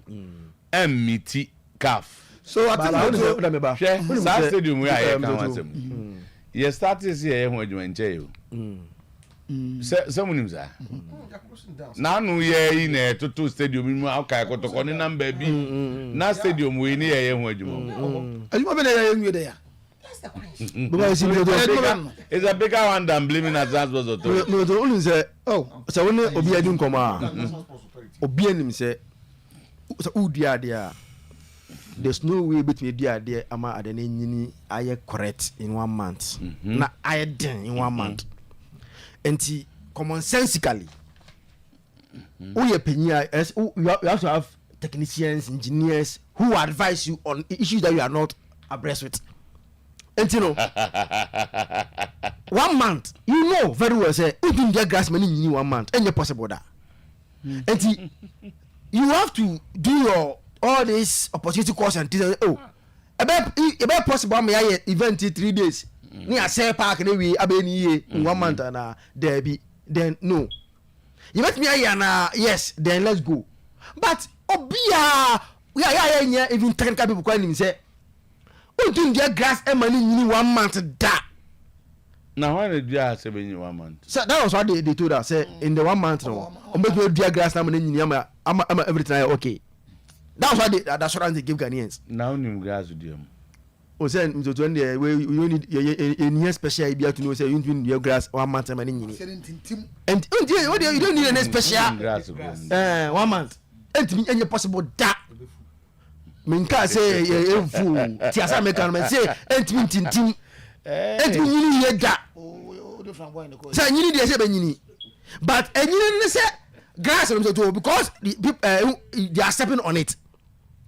And there was a team but engineer who step on it obey I hope so. I do say go baby mo no mu yan me say obia anka obey as maka no e yo kro papa bi pa ye ni abere pa ka we military man bi na te so akasa bre those comments when you make them you see those comments I find it difficult to what do my group up and team no but say the fact that there is a problem elsewhere this is where we come from. Are you saying they are Ghana and say will be anya papa papa what's the meaning of that papa leadership asem na yeka senka ye ompemfo a adesia abeto we have shown say we are not serious enough. Some people have done things successfully in this country and they are doing well in whatever they are doing. So if there's a problem with the National Sports Authority of Football, let us not generalize it to create the impression say bibi Ghana hanye. So let's address the issue and start generalizing like papa ne team. What's the meaning of that? The kind of country we are say obiye ade enkosi aga obenamo free enkosi aga obese ade no let's move on and suban other so be call you move on to some other things then enko enim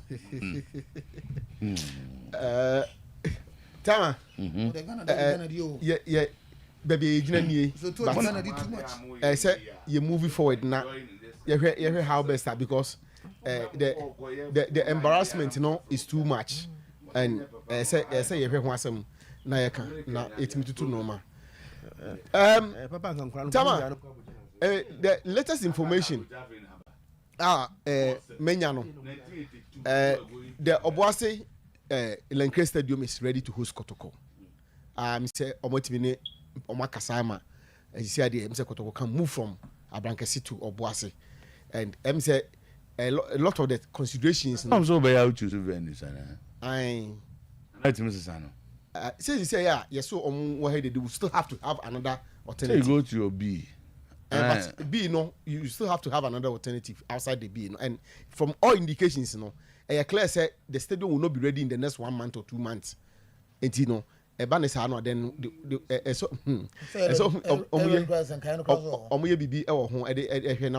but I'm saying comfortable because from Kumasi to Obuasi I'm saying about 1 hour thereabout then you are there. Quite does. Oh, he said, "Oh my, come up." I say, "I'm confused." No, I buy a quite. Oh, me fast one. Me who told me parmanigi.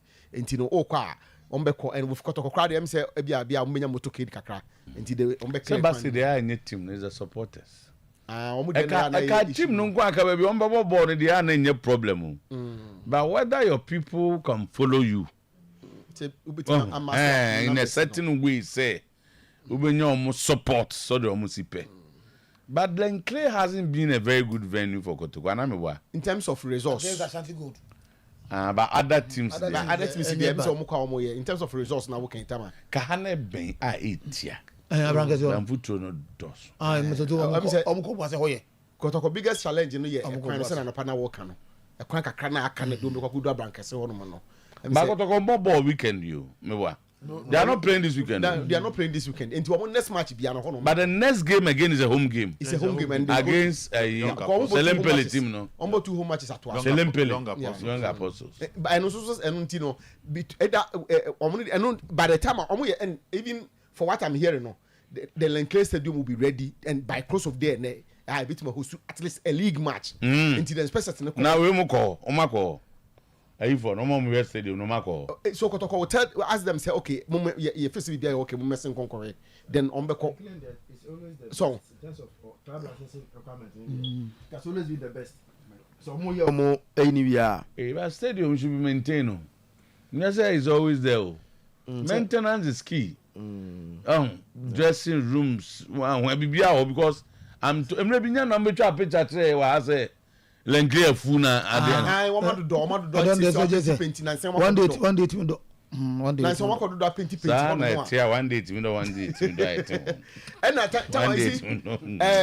And for the good of it, the pitch itself there.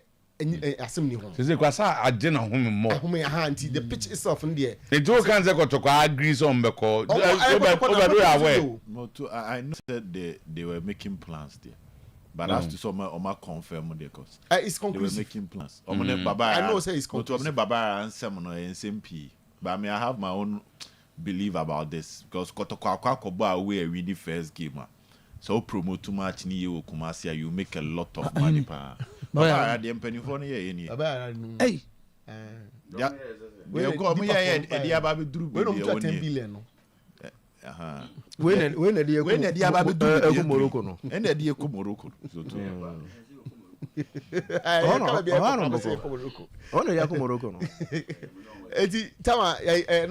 decision. But the last time Kotoko HUSU or Boasa as their home ground, supporting base wasn't encouraging enough. I have my own way. And that was it's okay, Sayano. That was the name of face, right? Yes. I know more to Babayara, Muntomuko, Boase.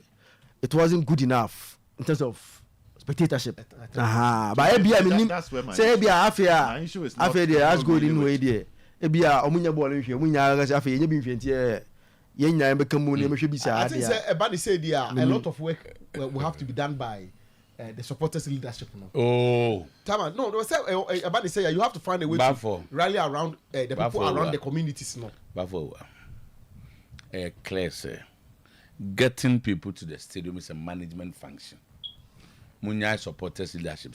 Tama media nutum, but also we are saying no supporters and a catcher Munya say. Yanko Stadium. A room mirror. I say, you just see a dada and the supporters and the supporters because Stadium. That is a function of management.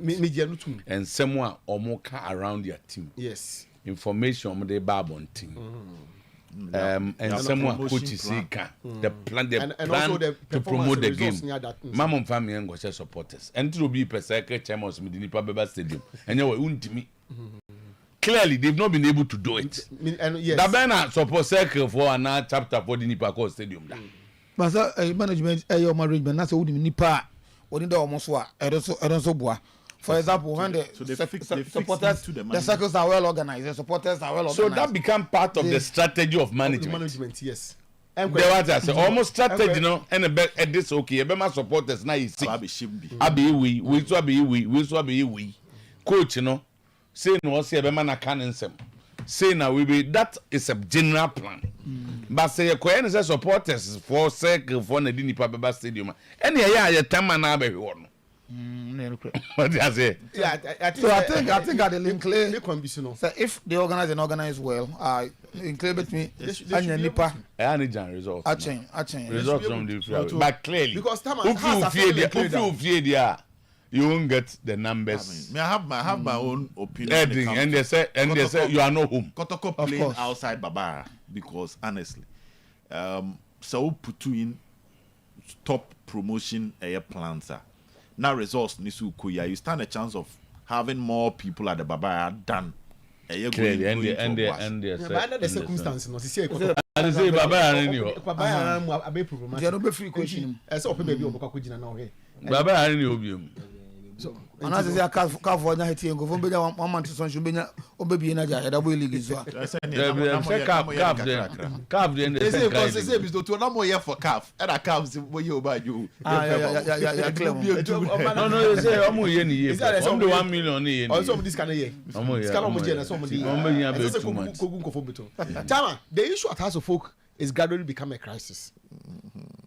Me ne wo ka say coach na pamo makarampedu efitim and the issue ubeka ya omo wo togram beka say also on fitim nim onye part of the program and how Tama last Sunday coach no the players ni nyina akọ dressing room ho no pick in the first 18 enti dressing ho kra no ne makarampedu nya I say oni players ni bi nya issues and sana ampedun so issues no I build up about this pointer see and now ye ka say ampedun ni team no feel say coach no on pe boy no na on person be ka kire no and na coach ni ka kire boy ni say oyare boy ni so oyare no ho ato no boy ni so oyare ni ho ato no now Tama we the wadaroma when they declare player say we fit and so fit I think it's medics. And Abia doctor say catch the coach now say Abia who the coach will not speak in vacuum. And some coach Beckers will be in your fit and now when report from his doctor. Yes. Yeah. So enti between the two no I say obi and anything and Norway coach don't go for maintenance. Obi nimia obi can but between the two no say coach in there can no because nipa so yare ono emu no na ho. So why would Azovo allow this Ampedu thing to distract them? Osama Maika Kra, ma get into this issue kakra on Ampadu and coach, you know. Add to bar for the episode 2. House of Folk set up, no, I believe we say Ampadu Eddie Nyansa on person obey no be preseason. When it comes to the physical, yes. Football almost over preseason. Almost yes, last season. Is he a footballer? That's a good question. On your preseason. And you know, do you come exams yes is it proud to kotoko omni kotoko a game no ana no start report say oya malaria and you know ombo kotoko game we no so oya malaria what happens say to when the team doctors yes and after that no returning so omo agitum say he had malaria yes sir the part oya dey omo gitum no me ba o so ombe treat you and knows indeed our player had malaria and what on and you no complaining you first complain to but there's a complain is also yare na doctor for help na mpom so yare now yare na what so malaria no nya test once and yet so they tested and realized he had malaria and the investigator said no complaining say well I understand by this things are falling apart complaining you know the team didn't I said medical team no anyo on go pay malaria on one share no okay and the team no didn't I said from that angle that aspect no so on hear no say no hear how minimum that you know but then no hot on money back. Among no call And also Togo. declared by who? And the do Togo no. And I was complaining he said, "Oh, I'm feeling well now. We have special training." Okay. That is where the coach sent him. Oh no, so special training. I will free say, "On your fit, I'll bet me. I can't team no. I'm moving gross. You know, can't obey my. It will here are you training? Where report I mean.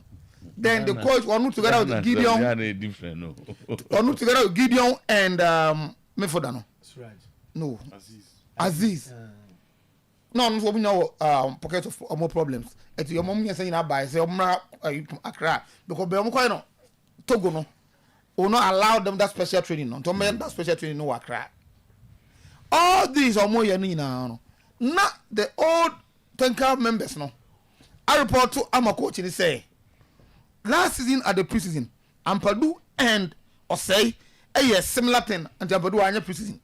And no move free said ni injuries no every occur at any point in time no. So Oba you know, the coach invited him to join the team back. I will train him. Oba him so too as a still no the fitness level no compared to other players now it's not there. That was where the problem started. And the coach in the squad no one fananka home. And it is believed that Ampadu could be in Komo baby and my baby coach Amane and a coach for Ampadu. So Ampadu, this is the situation now where then I can say. And according to reports of Free House of Folk, Ampadu reaction towards the coach was not that of a respect one. So that ended comfortable for the buy.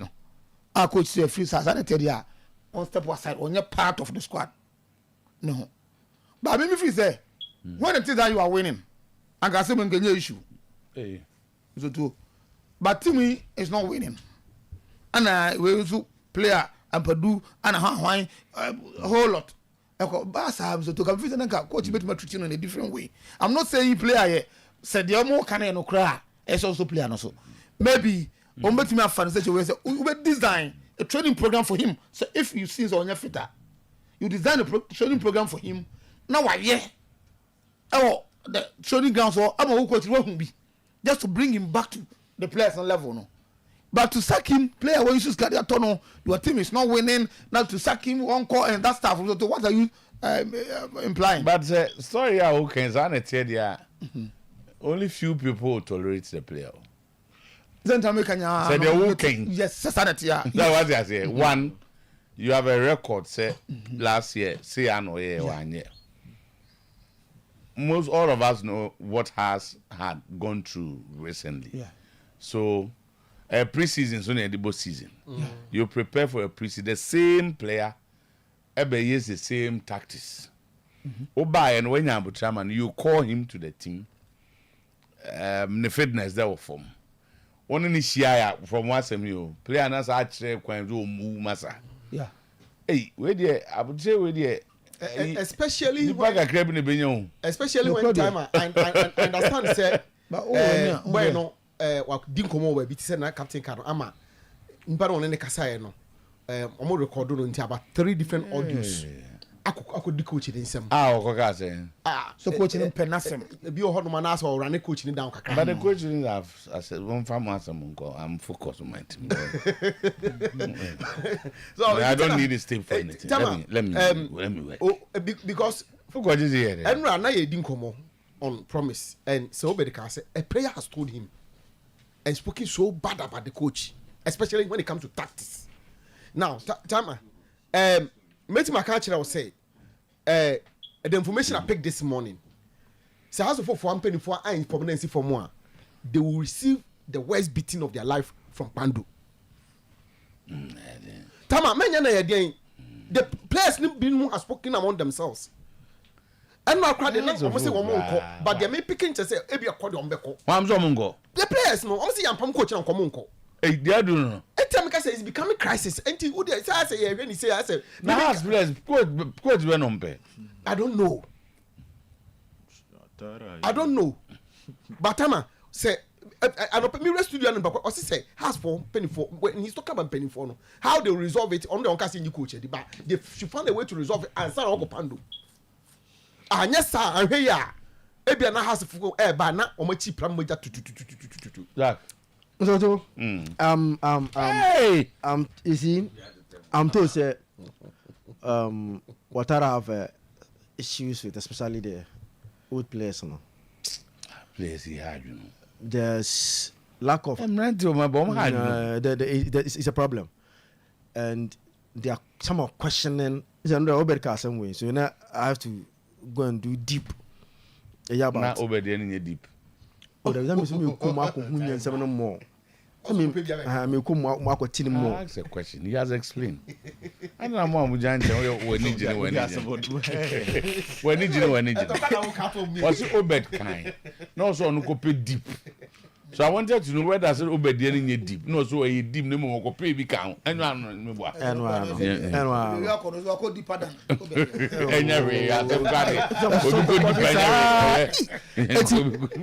The news is that I say yes.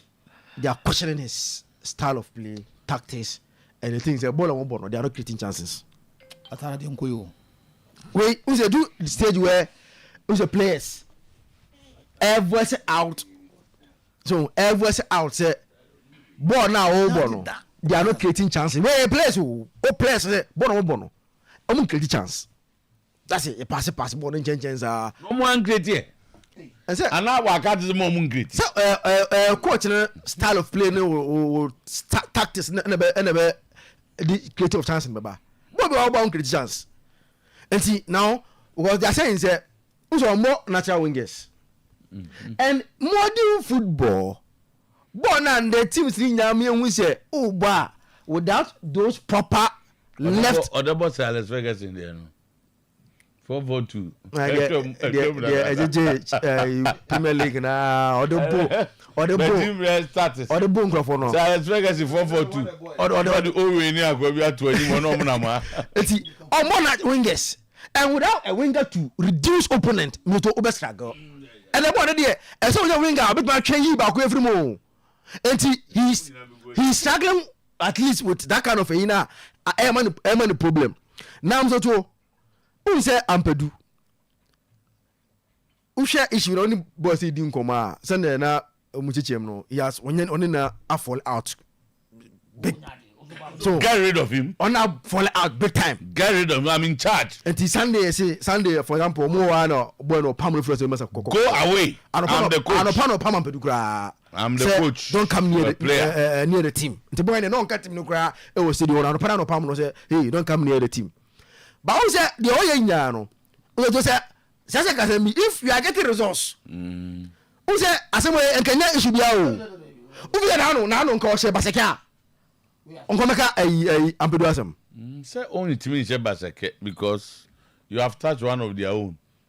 Tisana Basaka bed. So it's not oh, sharp. Who do we just Obianca so, but why no? You are not winning, you are not playing well. And with the House of team, they think say Obidi say Ampedu. Last season, no one of House of Folk best players last season. Yeah. A player that they think say last season, no born one day, no yard. Now only know it's more own share. The other one also more own share. You have problems. It's I think say Ouattara, the star no, and a born now all bono, and I clear say coach in the DM say you shouldn't need maybe a coach from Ghana. Oh, say no correct. Fact is that apart from so about Kuma, when I'm confessing a kind of Kotokarano, Yanti, what are so coach baby? It's no a technical director. Also, no technical director. I think say technical director and no coach. Oh, there be any coaching. The minister of football. So I know in was no a minister of football over there. On ABB or home there. But I think say by now I think say Otuo-Acheampong must be out. Must be thinking I can be any. Oh, be as I make I can be. Oh, more film that. Me say, as I make him, you can't really understand the car. The almost starting to be coach. Almost starting to be coach. Who must have a car? So I'm going to be coach. More my video no. That trip now. I go for Ouattara or Ivory Coast no. The Odote bag that contained the document Akambi's back, that contain the check and everything. But now, so much to say that trip no is almost failing. Masa it's not confirmed that's a trip na di on back. And that trip no. That trip na di on back no. It's almost failing. Until now they have to start thinking again as to the way forward. The Pebre Abamobu Watara. Kasabre na nke mu bi oba first ne ka say omunya abutre nka otwofufu atu yankwemu but yen na sese obi awa baby azo omunya abutre me Watara ba first no any new coach uzo omunya abutre Mr. to Watara ba first obi ni mienu tu aso no me na me ka kire obi aso omunya abutre na onya justify no ho but so to this weekend against out of line so Wasara kire say o kire bibi o training grounds so to me kire say training grounds no Okoa on boys ni bibi gomi so to okoba heart of flowers that results ni san ayet se basake de no na san ayet se last season de na se training no okoa okoye Oto last season has Brekum Chelsea 3-0 has Brekum Chelsea 3-0 has Bechem United 3-2 has she Nations FC has in penny for who says I born on the winning and your coach and your coach in winning some matches me and Sana Watara winning has in penny for who is on the winning match and your Watara and winning Nations Bechem any you can't say any Brokum Chelsea because no one will say Wamujaya we need to win back again also say besa tiafaso nti say do ma jaan so no ankasa anye bibi nti so to training ho no eso ye bibi na yehu and improve how to folk compared to the house near who against Basake compared to the house or the way last season right so when timi anya ne sa na house begina park no so ne yehu improvement there na ne doma no ebeba no so no be chen anu bia that is my point. I will still say they should give him time. It's just one game. Maybe he can turn things around. He will. But as I saw my signals of the things you are going to turn. Because Heart of Lions too, it's not an easy game. So when Baseke first game with home them so too, ki push him out kakra. But I'm far. You need to give a response. You need to give a reaction. That will fit the status of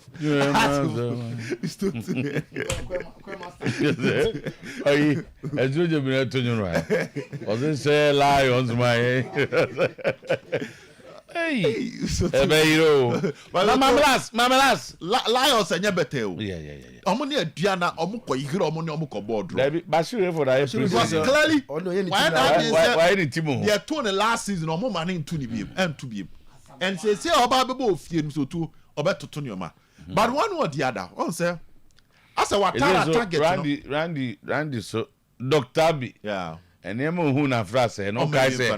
Ojiga second round amunya na muya mjeche no so obejiga from obejiga from okome de mapa okwa ma for second round in here it is so oya ntem otigal ntem eso oya na akwa Mr. ni bi Chelsea ojigu yes start league na no we on pesa battle no edu echira no very expensive battle no ntimi nkobi edu echira no na mam sto to de ehun e say it looks like eno me te Watara interview bi but to was the target ni here say the two last season have been to Omubiemo.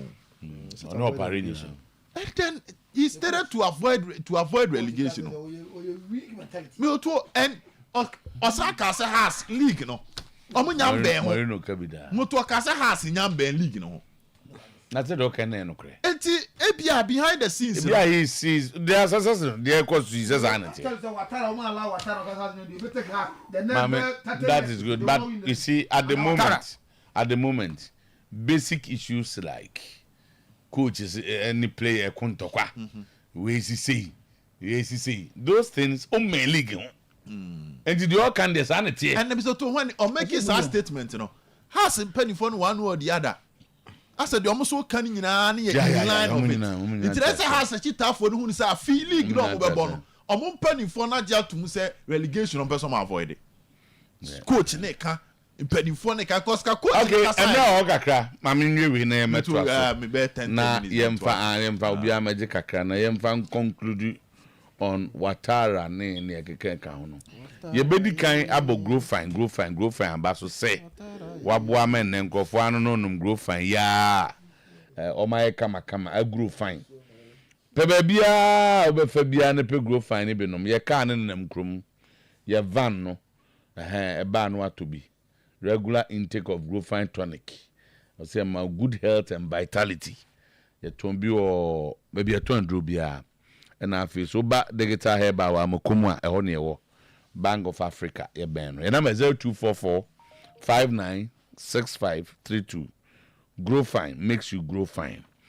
Workshop supervisor and yenya bi. Over 60 workshop personnel so. And you might be bring na be employee evaluation, path management, work scheduling nyina. Also experience between 5 and 10 years as a supervisor. A heavy duty workshop. I feel so car very so ne parts na ya car kese Uton, Dragon, Janton, Costa. Ne kan ngeti asem ne kan. Ba for car no en qualify say ube to me about. BSc, HND, automobile engineering qualification no. Driver's license is a class D. CVs Fabra na yevako kofidemple@gmail.com and I say 0248 761 909 024761 909. Kangen energetic drinking water. Yensu no enye Kangen mineral water. And to be the Kangen mineral water be aba sinihu ne pamono. Eguso ebo ni papa. Na no te so panyine adansi odi e. Wo mo enne Kangen ama mo kotodwe aye kama. Wo mo enne Kangen ama na nkom de da ho ma sori e. Fa Kangen ye wonsuo. Kangen fa ye wonsuo nanom. Na anom a obonsempa solve problems bebrebe at the mount. Your number is 0241 449191 0241 449191. Menya experience bi. And reach you baby me Kangen sign. Na mkono ngofo edi bi. Radi. Sene enom niam enye pa. Adutumu abetes. Ano ena ede omo capsules na base say koku nipa bia de also timi down nine we dey went to me kra dako baako de also to me kebe ya kenye mienu sana doctor for kano se obu oja na 9 nansa nano na me ka madam fu na otwe oja na kwasi ada aje kwasi ada be sa babiem ti e ha adwene papa ohia dutumu abete sebe mo atimi agya onan kama afi so adutumu amalamix no so eno so ye eboa ema sisi muscle pains in malaria ne ade nyina akọ your number ne 0599 415191 baby eto aduru bia so pa adutumu abete sene capsules ni bi 0599 415191 na 0544 174461 0544174461 ne ko SM bites usisi yo ya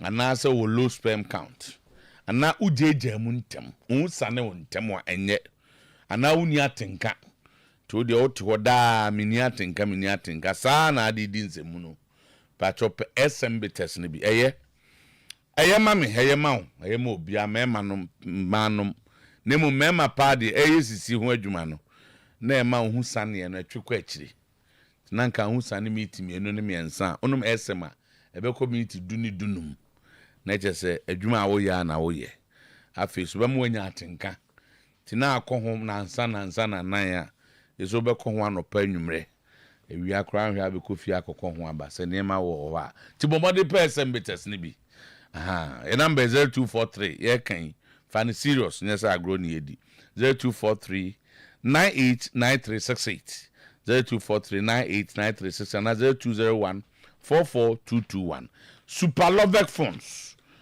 your phone bi obabia Ghana ha yate atese sunyai techima tamale gos brekum wa boga oboase kofodua akraka so ashama ntakrade madina asimfo so na wo phone ato Ghana ha Super Lovec your phone ye na ne bo wo fom phone kura manfo dodo na omoto no ye ho say Samsung Tecno Infinix, Tigi, Nokia, Humi, and in the keke counting. And I'm see a phone no ball for Munti. Yamran and say always lower in prices. Phone more headquarters, no no. Or try a phone or online and internet. No, we have dial papa me top phone now or you are no 20% discount. And I feel so. Your number is 0501 635 0501 635 I feel Mrena can eche. Na ye dia call. So bet say. Na wa him Mrena. Wa me achen come. Kotoko etimi di nkunim and omaba bedram ya sure say na omo ka training na gumu den. I think say they've had a good start and fortunately for them after that long trip, no. Yes, he keep another go. Yeah, keep an too. He was excellent and he's going to give Freddy Kasari a tough competition. And at least Bema Kotoko technical team. No, as they said after the first game, Blay on the bench, Ansu on the bench. Yeah, Ansu on the bench, Emmanuel Corte. So as I'm pecking order no. Next they say na some no gum after Mediama game say selection bit man and then no. As after you want about Samba ne Ablo. Yeah. Oh, there be said if you have Blay on the bench, if you have Blay on the bench, you coach our headache. Oh, Emmanuel Corte on the bench. Oh, Samuel Tinedu on the bench. It means you have some form of. Now the players no me saying. 20. 37. The young players can the youth team for can in the senior team around 23.